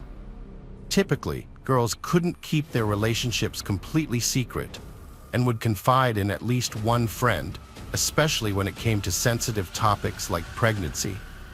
In this case, the friend was acquainted with police officers. In conversation with the police, Cassandra revealed that she had reunited with her former boyfriend, Colin Dudley. Although their initial relationship in 2004 was brief, it was surprising that they reconnected after 15 years apart. What was even more unexpected was that Colin, with whom Cassandra worked on a movie set in 2014, was the one who reached out to her. Colin reached out to Cassandra on Facebook, expressing condolences and sharing the recent loss of his father, with whom his wife Rebecca had a troubled history. Cassandra, motivated by kindness, agreed to meet Colin to offer comfort, but their encounter blossomed into a romantic connection. From 2014 onwards, Colin led a double life, juggling two families, with Cassandra as his mistress. When Cassandra discovered she was pregnant, she chose not to inform Colin, recalling his earlier statement that he didn't want children and was happy with Rebecca's infertility. Fearful that revealing the pregnancy would disrupt his primary family, Cassandra kept the news secret. However, as her belly grew, it became increasingly difficult to conceal. To avoid arousing Colin's suspicion, Cassandra stopped seeing him. Cassandra knew she couldn't keep her secret hidden forever.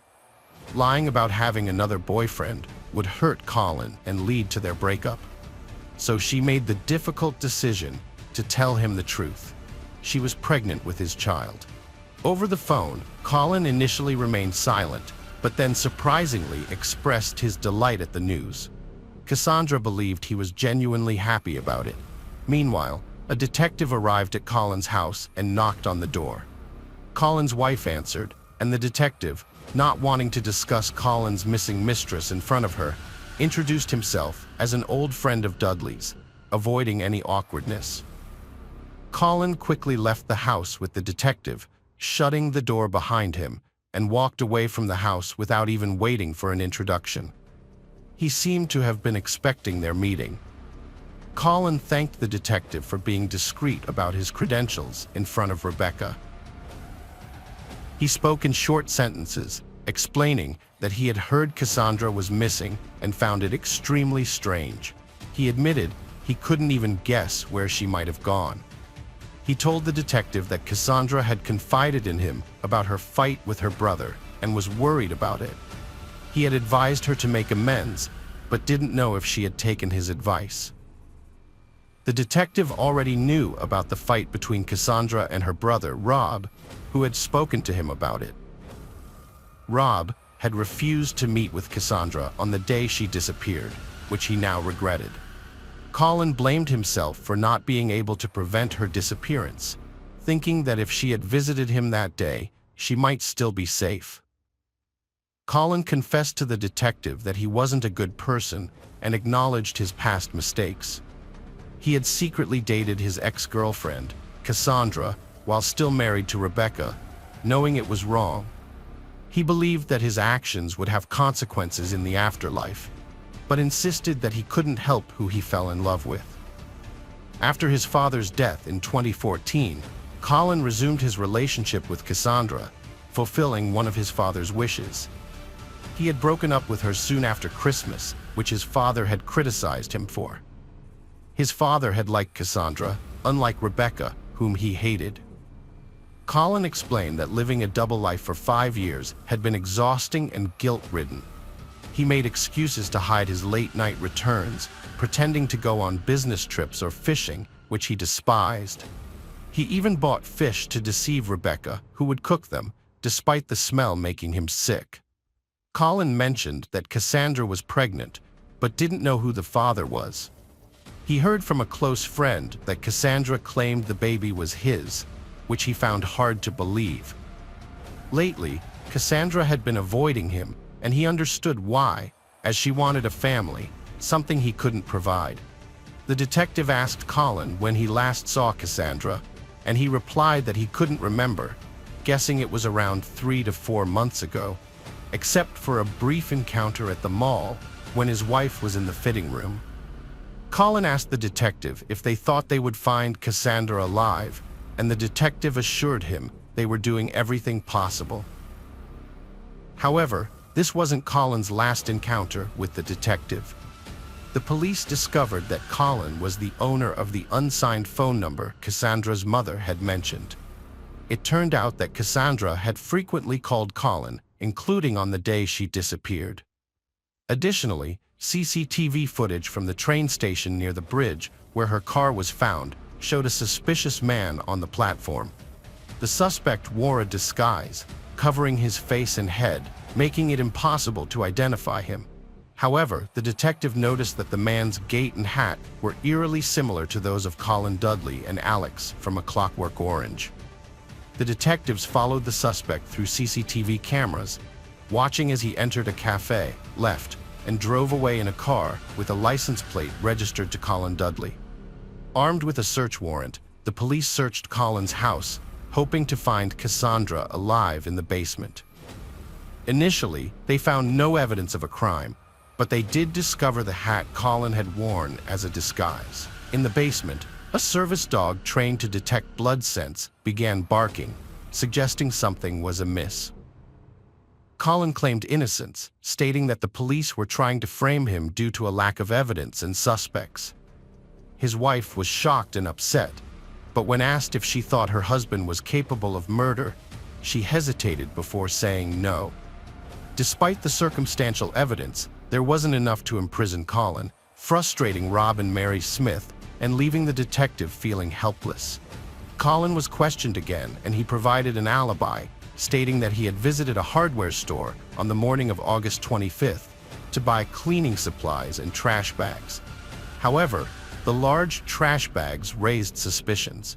The police also discovered a deleted text message from Cassandra, stating that she was approaching Colin's house. Additionally, phone records showed that the couple hadn't left the house for hours that morning. Colin had turned off his phone, but accidentally left Cassandra's phone on, allowing the police to track his movements, including his presence on CCTV cameras. After the murder, Colin went to a cafe to clean up, then drove to the pond where he had thrown away Cassandra's phone, which the police had tracked to its last signal. Now, the police needed to find Cassandra's body. To retrace Colin's route, the police took a GPS tracker from his car, which showed that it had followed the same path as Cassandra's phone. The next day, the police followed Colin's path through the woods and found a large trash can tied with ropes in a ravine. The area around it was covered in blood, and it was clear what was inside. After a month, identifying the body was difficult, but the police were able to do so thanks to a tattoo described in the missing persons report. Colin was arrested and charged with murder. A forensic examination revealed that Cassandra died from a fractured skull caused by blunt force trauma. The police also found traces of blood in the basement of the Dudley house that couldn't be fully cleaned. Rebecca, Colin's wife, had been in a different part of the house and hadn't heard anything. She also revealed that Colin had never wanted children and had lied about her infertility. The police considered this a motive for the crime. During the trial, due to a lack of witnesses and physical evidence, the jury couldn't be convinced that Colin had committed the murder. So, the court offered Colin a deal. If he pleaded guilty, he would get a shorter sentence. Colin was sentenced to 26 years in prison. Cassandra's mother and brother were devastated, feeling guilty that they hadn't met with Cassandra before her death, and that the killer would likely be released one day.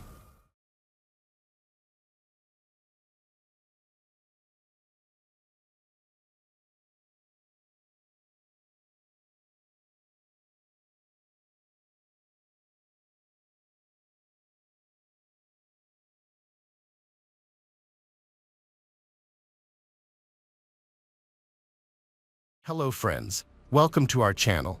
Today we're going to take a look at another horrible case with you. The case of Michelle Young. Michelle Marie Young, born in February 1977 in New York, grew up with her younger sister Meredith, with whom she was extremely close. Their mother, Linda, devoted significant time to her daughters, encouraging their development and nurturing their talents. Michelle was drawn to law and economics from an early age, hoping to pursue a career in these fields. After high school, she applied to several universities and was accepted into a prominent institution in North Carolina's capital. At the university, Michelle excelled in her economics and law studies, earning a master's degree. Upon graduation, she landed a prestigious position at a leading accounting firm in the state. Michelle's career flourished, earning a good income and making ambitious plans for her future. To celebrate her 24th birthday, she gathered with friends and colleagues at a popular local venue. During the celebration, a stranger accidentally knocked a cocktail out of Michelle's hands. The apologetic stranger, Jason Young, offered to buy her another drink. As they conversed, Jason's charming and witty nature caught Michelle's attention. He asked her out on a date, and Michelle, feeling a spark, accepted, believing their encounter was meant to be. After they started talking, they discovered they had a lot in common. Both had attended the same university, with Jason graduating 3 years earlier. They shared a love for the same hockey team and music group. Their mutual interests quickly blossomed into a romantic relationship, but living together or getting married was not an option at that point.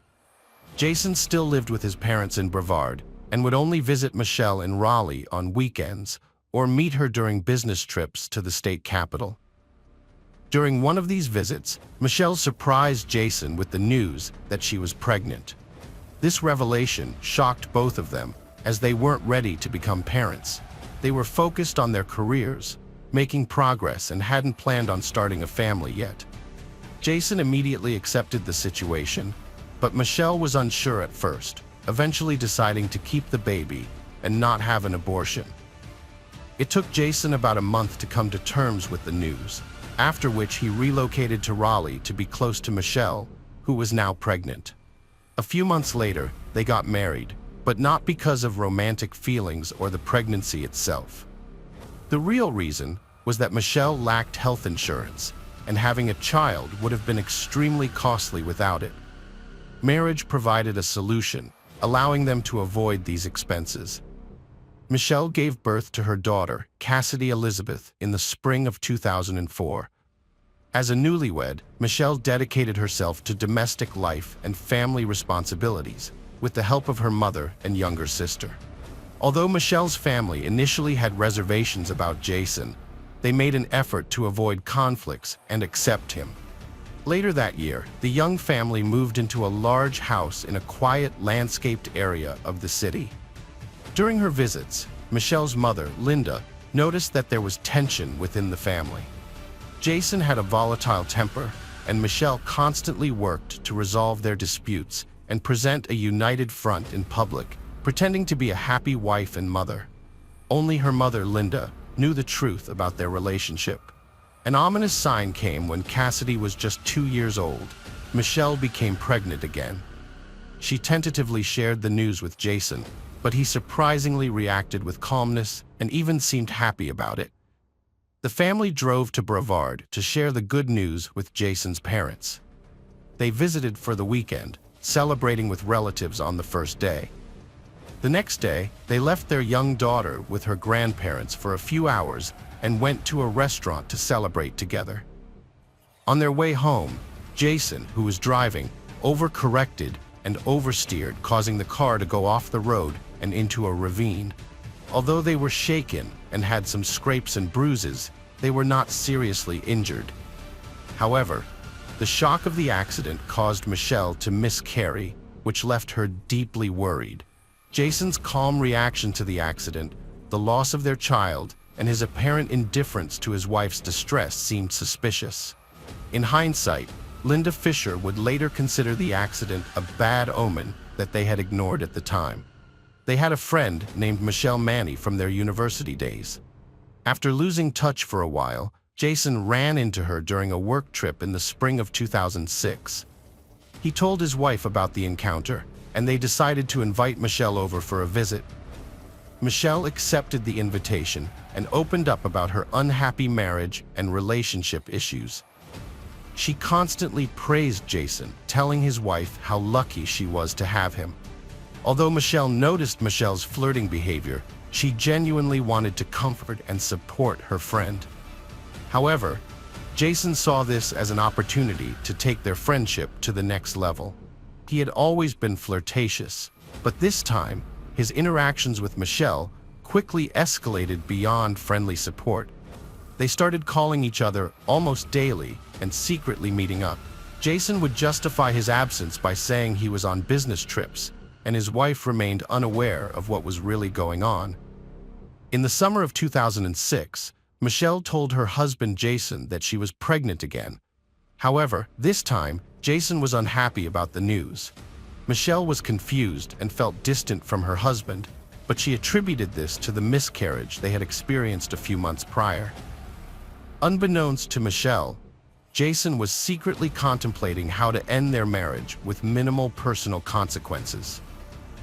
In early November, when Michelle was 5 months pregnant, Jason went on a business trip, driving 300 miles from home and booking a hotel room halfway through his journey. That evening, Michelle had a lengthy phone conversation with her best friend, discussing their marital problems and revealing that she had a significant argument with Jason the night before he left. After talking to her, she went upstairs, put her daughter to bed, and then fell asleep beside her around 10 p.m. Meanwhile, Jason arrived at the hotel, claiming he was exhausted from the journey, and went straight to his room to rest. However, his real intention was to carefully observe the hotel's entrances, exits, and security cameras, plotting how to sneak out and back in without being detected. He was working on creating a foolproof alibi for what he believed would be the perfect crime. In the early morning hours, Young called his sister-in-law, Meredith, for assistance. He explained that he wanted to surprise his wife, Michelle, with a piece of jewelry for their wedding anniversary, but he had accidentally sent the order confirmation to their home fax machine. He was worried that Michelle would see the surprise and asked Meredith to help him retrieve the fax. Meredith, despite her dislike for her son-in-law, agreed to help. When she arrived at Michelle's house, she entered through a secret door in the garage, which was always left unlocked and known only to family members. The house was eerily quiet, and Meredith found Michelle's personal belongings, including her papers, keys, and wallet, in the hallway, suggesting that she hadn't left the house. Meredith then went upstairs and called out to her sister and niece, but there was no response. As she entered the bedroom, Meredith was met with a horrific scene. Michelle lay lifeless on the floor, her skull severely fractured, surrounded by a pool of her own blood. The walls, furniture, and floor were covered in blood, with bloody footprints from the baby nearby. Sadly, Michelle had been dead for hours, and nothing could be done to help her. Cassidy's sister quickly called emergency services when she heard a strange noise coming from under the bed. When she looked, she saw Cassidy staring back at her in confusion. Despite being shaken, Cassidy was unharmed. It became clear that she had witnessed her mother's death and had stayed by her body for hours, as evidenced by the floor marks and the toys she had brought to her mother. Further investigation revealed that Michelle's body bore the signs of a brutal and prolonged beating, with numerous bruises, abrasions, and fractures. Her teeth had been knocked out, and her skull was fractured by a heavy, blunt object that was never recovered. A bloody pillow lay nearby, suggesting that the killer had used it to smother the victim. The lack of stolen items and absence of forced entry or broken locks suggested that the perpetrator's sole intention was murder, and that they must have had a key or known about the secret door, which was only known to family members. The main suspect in the case was the husband of the deceased, but he claimed to have a solid alibi. He said he checked into his hotel room in the evening and didn't leave until morning, when he attended a scheduled business meeting. An investigation confirmed that he used his room key card to enter and exit his room. However, further investigation revealed several inconsistencies. For instance, a hotel employee found that the emergency exit door had been propped open with a cobblestone to prevent it from slamming shut. The surveillance camera that monitored this door had been intentionally disabled on the night of the murder. In fact, it stopped recording around half an hour after the suspect checked into his room. Furthermore, a man resembling the suspect was seen getting gas at a station between the hotel and the crime scene. When asked to provide identification, he refused and quickly left the station without waiting for change. The gas station attendant later identified the suspect, but he continued to deny any involvement, claiming he had stayed in his hotel room all night. On the eve of the tragedy, Jason Young made over 24 calls to Michelle, followed by 5 brief calls to his mistress, each lasting no more than 15 seconds. This suggests that Jason may have been panicking. Notably, all these calls were made outside the hotel, despite his claim of having stayed there all night. Additionally, Jason was late for a scheduled business meeting with his partners and appeared confused. While these events are suspicious, they do not provide conclusive evidence, individually or collectively, to prove that Jason Young was responsible for the brutal murder of his pregnant wife. For nearly 3 years, Jason lived a normal life, even gaining custody of his young daughter, a devastating blow to his late wife's relatives. During this time, he began openly dating Mani, a friend of his deceased wife Michelle, which only fueled suspicion that he was responsible for her brutal murder. Jason was finally arrested in 2009, but the initial trial ended in a mistrial due to a hung jury, despite substantial evidence pointing to his guilt.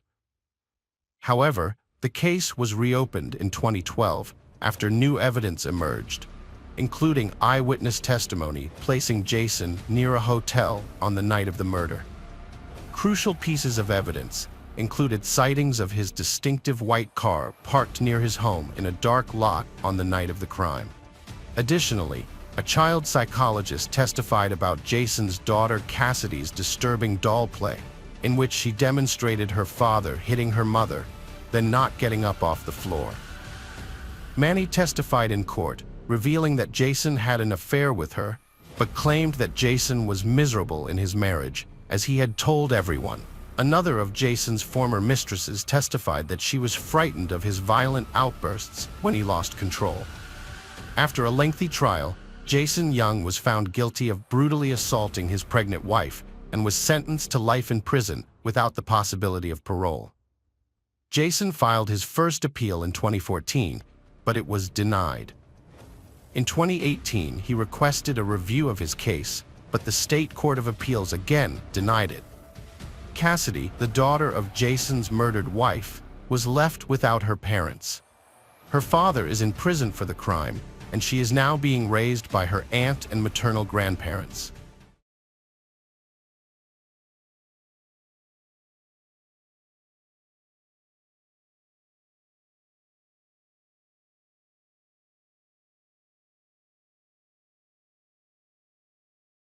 Hello friends, welcome to our channel. Today we're going to take a look at another horrible case with you, the case of Karina Vetrano. On August 2, 2016, Carolina planned to meet her father after work to spend some quality time together. Since Miss Vetrano had moved away, family gatherings had become infrequent due to everyone's busy schedules. Carolina, in particular, had a lot on her plate, juggling 2 jobs. Philip picked up Carolina from work and took her to his home, where they shared stories about their week. Before leaving, Carolina invited her father to join her for a jog, as they often did, covering several miles together. However, Philip declined, citing severe back pain that couldn't be alleviated. He offered to call her a cab instead, but Carolina preferred to jog, enjoying the pleasant weather and fresh air. Moreover, she was training for an upcoming marathon to take her mind off her recent breakup. A jog was just what she needed to clear her head. That evening, the Vetrano family said goodbye to their youngest daughter, Carolina, as she left for a jog at 5:45 p.m. Her usual route took her to Spring Creek Park, a peaceful oasis in the midst of the city.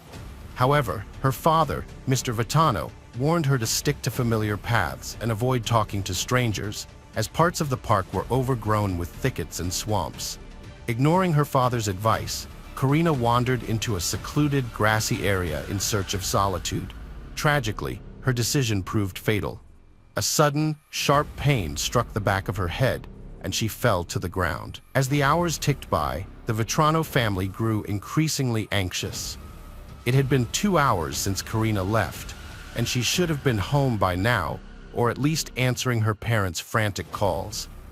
But there was only silence, and a chilling uncertainty settled over the Vetrano household. Philip's anxiety grew as he sensed something was wrong, so he sought help from his neighbor, the chief of the New York City Police Department. The two were on good terms, and the chief knew Philip wouldn't worry unnecessarily. After reporting Carolina missing, the police launched a search in the park area and surrounding streets, using experienced canine units. The first 24 hours are critical in missing person cases, so they utilized all available resources before nightfall. Meanwhile, Mr. Vetrano, accompanied by a group of volunteers, searched for his daughter on his own. He thoroughly combed the park, making phone calls along the way. As dusk fell, he spotted a light in the grass and upon closer inspection, found Carolina's phone. Philip hoped that maybe she had simply lost her phone and hadn't notified them. Philip, her father, pushed through underbrush towards police officers but stumbled upon a lifeless young woman, partially undressed and face down. As he turned her over, his heart sank. It was his daughter Carolina. A scream erupted from his lips as the truth hit him. His darkest fears realized. The news was too much for Mr. Vetrano to bear. The police, responding to his anguished screams and cries, rushed over to restrain him, carefully pulling him away from Carolina's lifeless body. They explained that the area was now a crime scene, and every detail, no matter how small, was crucial evidence. To preserve the integrity of the investigation, the officers gently but firmly asked Philip not to touch or disturb anything in the surrounding area. On his way home, Mr. Vetrano was consumed by thoughts of how to break the devastating news to his wife about their daughter's passing. Memories of the past flooded his mind, including the day their second daughter was born on July 12, 1986, in Queens. He felt immense pride in her from a young age, recalling how obedient and well-mannered she was. He vividly recalled taking her to her first day of school and her academic achievements, which led to her earning a master's degree in speech pathology from St. John's University. Carolina had always dreamed of helping children, particularly those with autism. She was a multi-talented individual who loved to travel, write, and engage in sports, especially running, which was a shared passion between them, bringing them closer together. As a father, he had been protective of her relationships, wanting her to be truly loved and hoping she would build a strong family like his own, eventually giving him loving grandchildren. As Mr. Vetrano returned home, the journey felt like an eternity. He paused at the entrance, taking a deep breath to calm himself. "I need to be strong for my family," he thought. "I have to pull myself together." His wife met him at the door and immediately understood the gravity of the situation from the look on his face. Kathy cried and embraced her husband, offering comfort. As the news spread, relatives and friends struggled to come to terms with what had happened. They were shocked and disbelieving, finding it hard to accept the brutal and sudden death of her. The investigation revealed that Miss Vetrano had been the victim of a brutal attack. It was clear that she had fought back. Her clenched fists and the bruises and abrasions on her body were evidence of her resistance. Her athletic clothing was torn, and the autopsy showed that the back of her skull had been damaged by a blunt object, likely a stone. However, the cause of death was ultimately asphyxiation, with a clear mark visible on her neck. The forensic examination provided disturbing evidence that Carolina Vetrano's death was a violent and intimate crime. The experts' findings supported the police's initial suspicions. Traces of earth and grass were found under the victim's fingernails, suggesting that she tried to free herself from her attacker's grip. Further examination revealed that her teeth were knocked out and cracked, indicating that she bit her attacker in self-defense. The multiple scratches on her neck indicated that she used her hands to try to pry the attacker's grip loose. Carolina's determination to survive is evident in her fierce struggle. In life, Carolina was a creative and thoughtful person who enjoyed writing. She had starred in a short film based on her poem Paradox in 2013 and often wrote about complex topics such as love and mortality in her blog posts. Tragically, shortly after her death, another jogger's body was found in a similar location in Princeton, Massachusetts. A woman walking alone in a secluded area suffered a similar attack. At first, it seemed like the same perpetrator as in previous cases, but geneticists compared DNA samples from the crime scenes and found no connection between the crimes. Surprisingly, the DNA samples didn't match, indicating they came from different individuals. Of particular interest was the DNA found under the victim's fingernails, on her back, and on Carolina Vetrano's phone. Although the DNA was present in small amounts, experts were able to analyze it, and for a long time, it remained the only lead in the investigation, offering hope of identifying the attacker. Due to the fact that most murders are committed by someone the victim knows, the police had to consider every possibility. To aid in the investigation, the victim's father, who was the first to find his daughter's body, provided a DNA sample. Unfortunately, this procedure was conducted on the day of Carolina's funeral, which was a poorly chosen time. Later, all of Carolina's relatives also underwent DNA testing, but none of the results matched anything. Detectives questioned Carolina's family and friends to see if anyone had a grudge against Mrs. Vetrano, but they found no one who might want to harm her. Everyone they spoke to respected and loved her. Next, they considered the possibility that the crime was committed for selfish reasons, such as meeting Carolina in a secluded spot and attacking her. Unable to make progress, the investigators turned to the public for help, offering a $10,000 reward for information that could identify the perpetrator.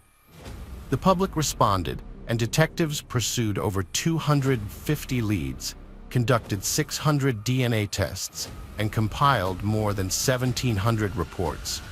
However, all their efforts were in vain, and it seemed that the perpetrator might not have a prior criminal record, which made the investigation even more challenging.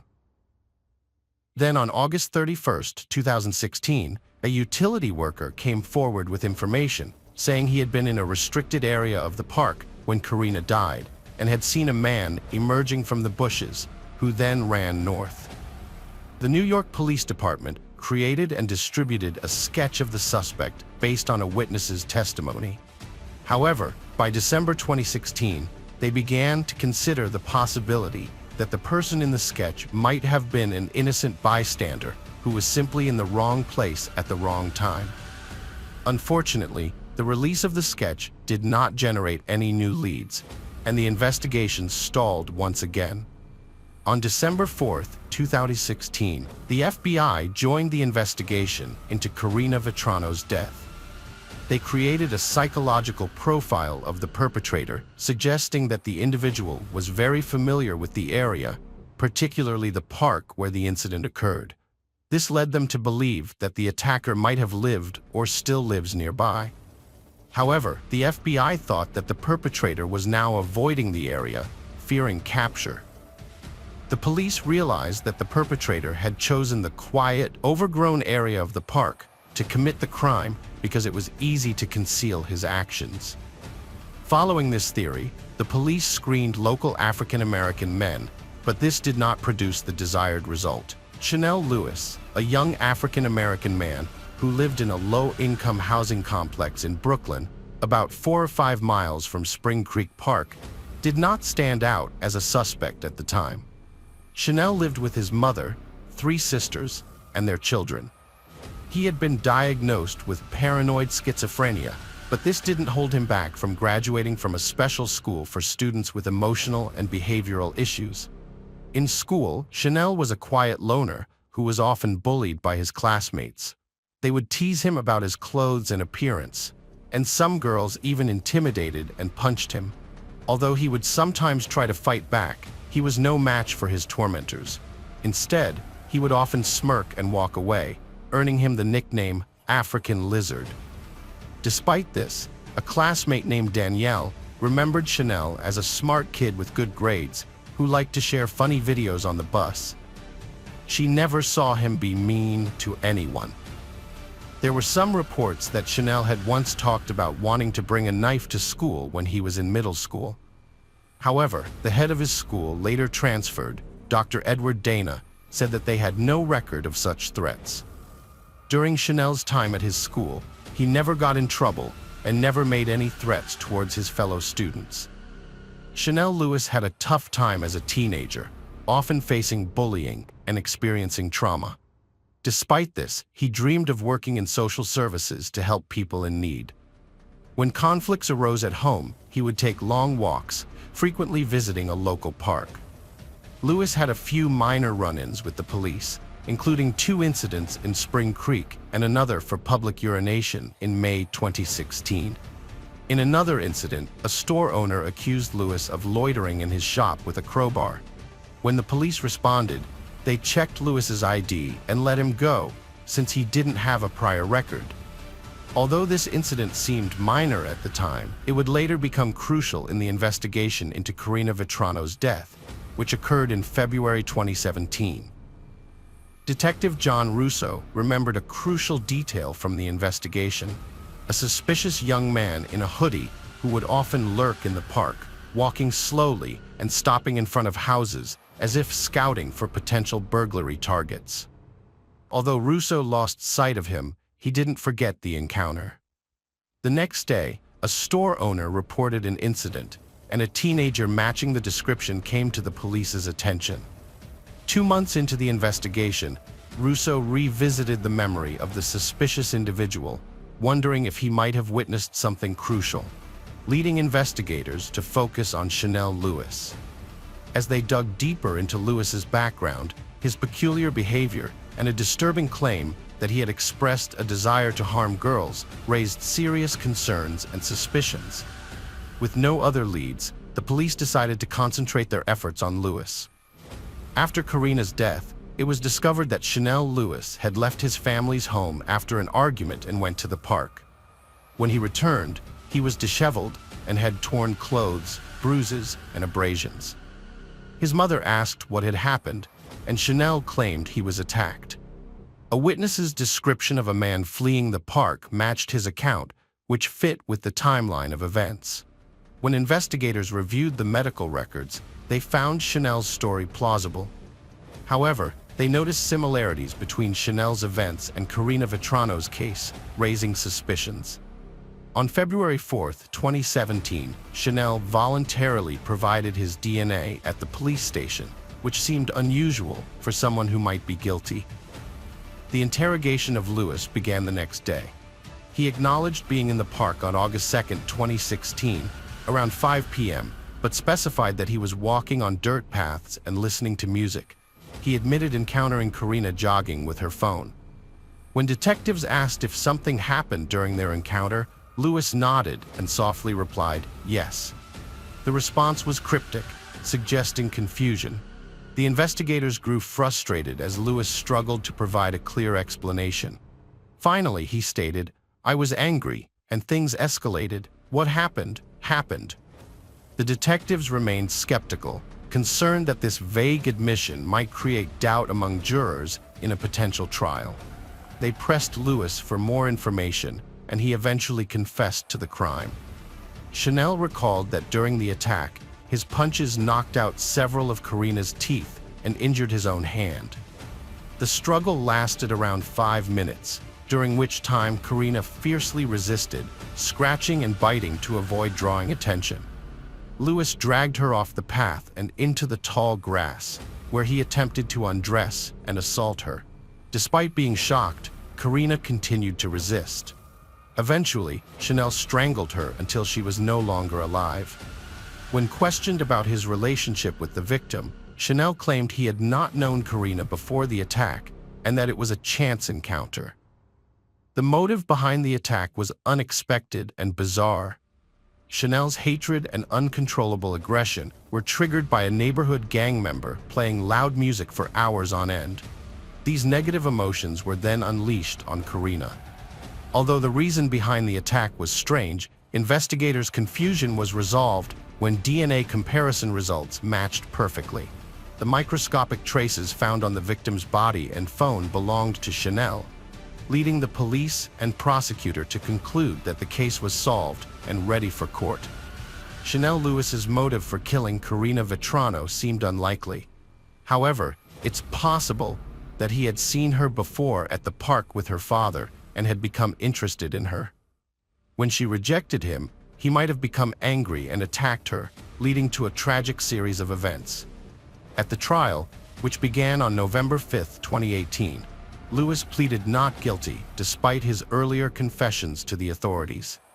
His family also denied his involvement in the crime. The prosecution charged Lewis with murder and sexual assault, which carried a sentence of 25 years to life imprisonment. The debate about Lewis's guilt went beyond the courtroom, with the media also discussing the case. Lewis's defense team argued that his arrest was unlawful and that there was racial bias and discrimination. However, the judge dismissed these allegations, stating that the investigation was conducted legally. The prosecution presented DNA evidence that linked Lewis to the crime scene. The defense argued that the evidence was contaminated due to the large number of people present at the scene, including the victim's father. Nevertheless, a forensic biologist stated that the odds of the DNA belonging to someone else were incredibly low, 1 in 6 trillion. The prosecution also presented Lewis's phone records, which showed that he had searched for terms related to forgiveness and second chances in Catholicism. This raised the question, what was Lewis trying to atone for? The release of Lewis's confession video sparked further controversy, with the defense arguing that the confession was coerced and that the police had fabricated evidence. The defense suggested that the initial investigation was botched and that Lewis was made a scapegoat due to public pressure for an arrest. The jury was impressed by the defense's arguments, but ultimately they were unable to reach a verdict, leading to a mistrial on November 21, 2018. A retrial was scheduled for March 2019, and after 5 hours of deliberation, the jury found Lewis guilty of Carolina Vetrano's murder. He was sentenced to life imprisonment without parole on July 23, 2019. Despite the defense's attempts to delay the trial, the jury found Lewis guilty. The case highlights the deep-seated prejudices and fears in society. Carolina Vetrano's death serves as a grim reminder for women to be cautious. In the end, justice may have been served, but both families lost their children. The hope is that the truth was uncovered and that an innocent man is not behind bars while the real perpetrator remains free.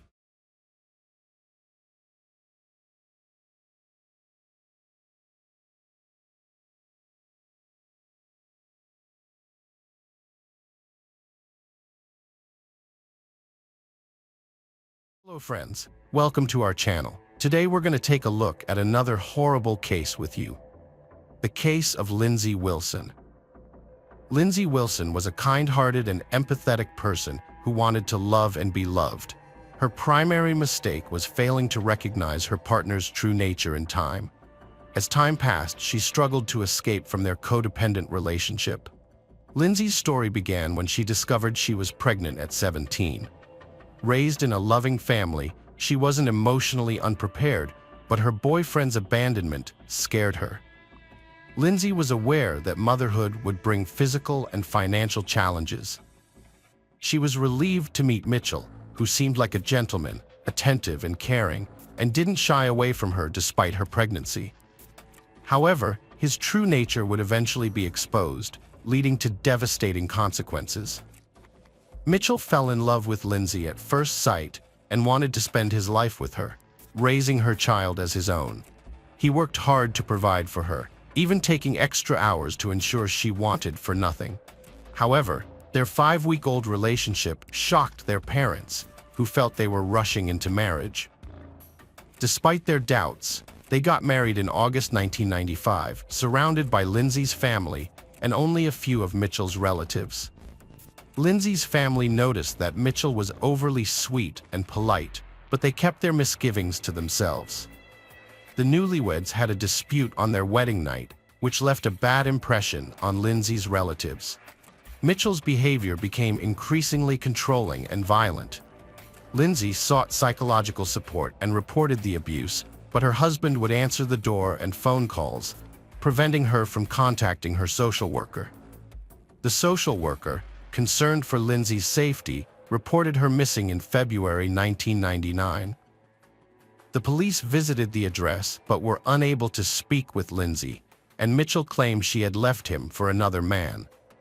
The search for Lindsay began, and her relatives reported that they last saw her on December 11th, appearing happy and healthy. Her mother had tried to reach her on December 24th, but was told by Mitchell that she had left with friends, accused of infidelity. Detectives were puzzled by the fact that no one had expressed concern about Lindsay's well-being for 2 months.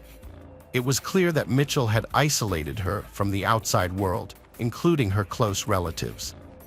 Although they had previously struggled to communicate with her, it was possible for Lindsay to go unnoticed for a while. However, this didn't mean her family wasn't worried. The news of her disappearance was alarming to everyone.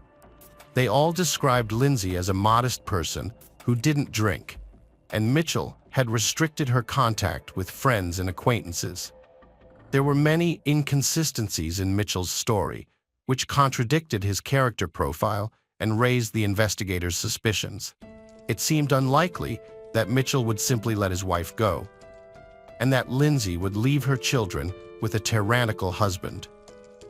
The situation merited a thorough investigation, so the police spoke with all of Lindsay's acquaintances, trying to find anyone who had seen her after the family gathering.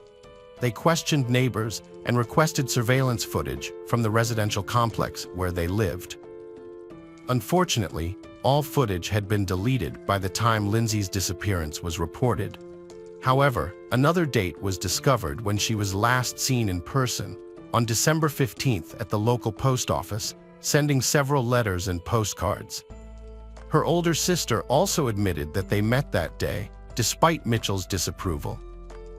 The sisters had tea together, and during their brief conversation, Lindsay slipped a note into her sister's hand, asking her to read it later. The sister put the note in her purse and forgot about it in the whirlwind of days. Regrettably, she couldn't find it later, and its contents remain unknown. After that day, no one saw Lindsay again for several months.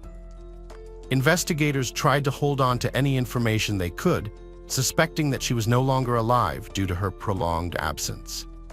They couldn't charge Mitchell without sufficient grounds and evidence, but the more they learned about their life history, the stronger their suspicions grew. They had married shortly after their wedding and moved away from their parents, renting an apartment in Southport. Later, Lindsay gave birth to a daughter named Robin. The only shadow over the new baby's joy was her stepfather's volatile temper. After moving, the young wife fully experienced her husband's unstable moods. One moment, he could be joking and laughing. The next, he became unbalanced and aggressive. She tried to maintain a fragile peace at home, but didn't realize how completely she had submitted to his will. He controlled every step she took and caused a scene whenever she failed to hear the phone or answer a call. Loud arguments were often followed by passionate reconciliations, with Mitchell kneeling, begging for forgiveness, and professing his love. For a while, it seemed that peace had returned to the family, but then the cycle would start again. Conflict, reconciliation, repetition. Lindsay began to lose recognition of the man she loved. She often told her relatives about what was happening, and they advised her to return home and end her suffering. It was hard for the young woman to admit her mistake. In one interview, the Wilsons mentioned that she always lived with thoughts of the past, each time her husband assured her he would change and everything would be fine. As a loving wife, she wanted to believe him and waited for him to return to his former self, gentle and caring. Meanwhile, Mitchell increasingly tightened his grip and control, forbidding his wife to go out alone in the evenings and eventually restricting her from being anywhere without him. He was jealous of her every move, yet he himself was seen in dubious liaisons. Lindsay confided in her older sister about her suspicions of her husband Mitchell's infidelity. She shared an incident where a woman came to their home looking for him and was shocked to learn he was married. This led to an argument that escalated into physical violence. From then on, physical abuse became a regular part of their life as Mitchell sought to control Lindsay and maintain his reputation. Mitchell began to isolate Lindsay from her neighbors, friends, and family, despite her efforts to secretly maintain contact with them. Lindsay stayed in the marriage because Mitchell provided a comfortable life, financially supporting her and their child. However, when she discovered she was pregnant again, she knew she didn't want more children and decided to terminate the pregnancy. When Mitchell found out, he became enraged, hurling insults and physically intimidating her. Lindsay packed her things, took her child, and returned to her parents' home. Her family was relieved, and she proceeded with the pregnancy termination as planned. Over time, she began to miss Mitchell, who frequently called and begged her to come back.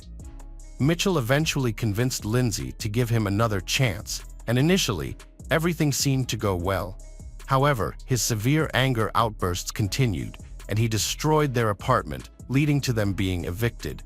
They had to take out a large loan and move to a more modest apartment.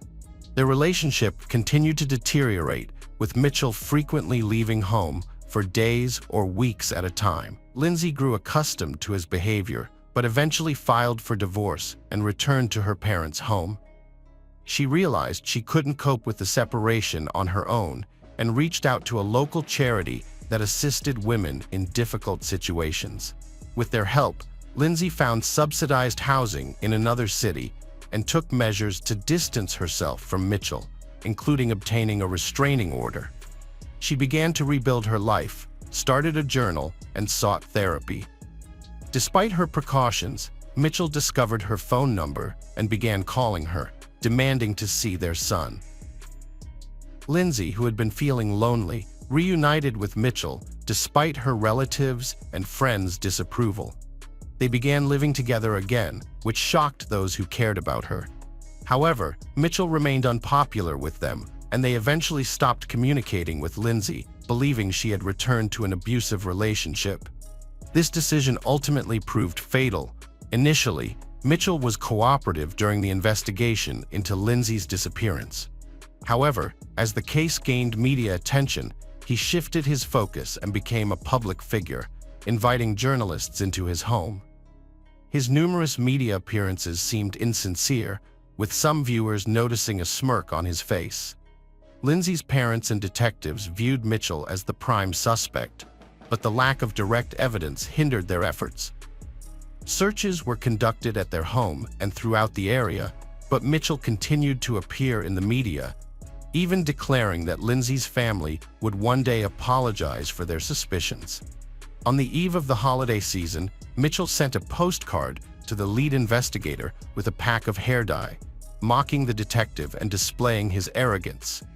The investigation team responded by hinting that Mitchell was not who he claimed to be, tarnishing his reputation. In February 2000, it was discovered that Mitchell had been forging Lindsay's signature to receive social benefits, which indirectly implicated him in her disappearance.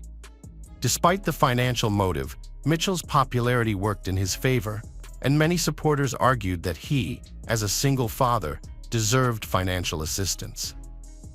These circumstances hindered the detectives' ability to bring charges, but they eventually accused Mitchell of fraud. He was found guilty and sentenced to community service. However, Mitchell's popularity began to wane as the forgery of his missing wife's signature appeared suspicious. The number of angry comments increased, and Mitchell eventually snapped, blaming the media for intruding into his personal life. The case might have remained unsolved had it not been for a chance discovery on June 1, 2000, when a parkgoer noticed their dog acting strangely near a roller coaster. Human remains were uncovered, and forensic examination confirmed they belonged to Lindsay Key. This breakthrough revitalized the investigation, making it clear that Lindsay was a victim of a brutal crime. The focus shifted to finding the perpetrator, and on June 7, Mitchell was brought in for questioning.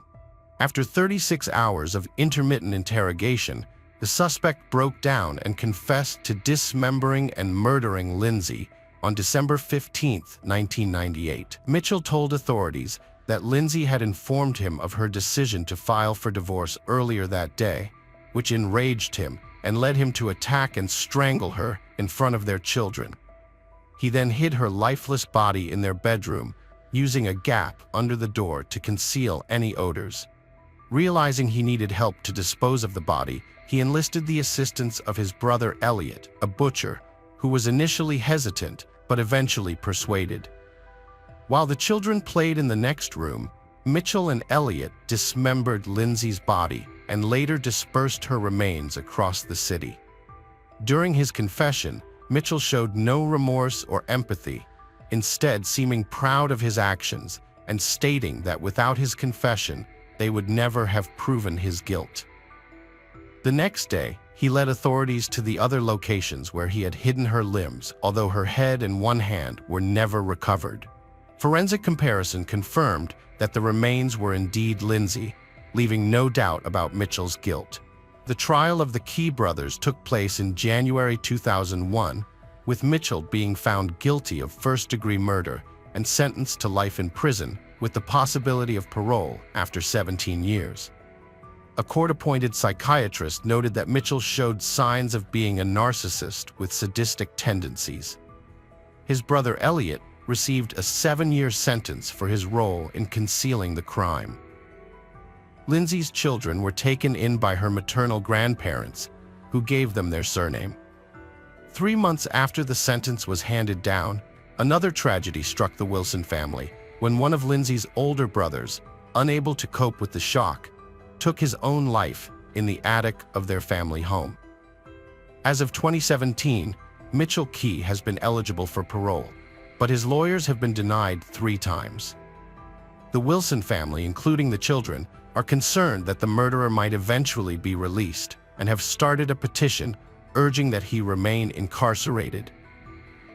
In an interview, Mr. Wilson mentioned hearing rumors that his former relative had attempted to end his life and added that he sincerely hopes the murderer will try again and succeed this time. He also commented on the prevalence of domestic Stockholm syndrome, where victims often adapt to their abusers throughout their lives, even when their families come to their aid.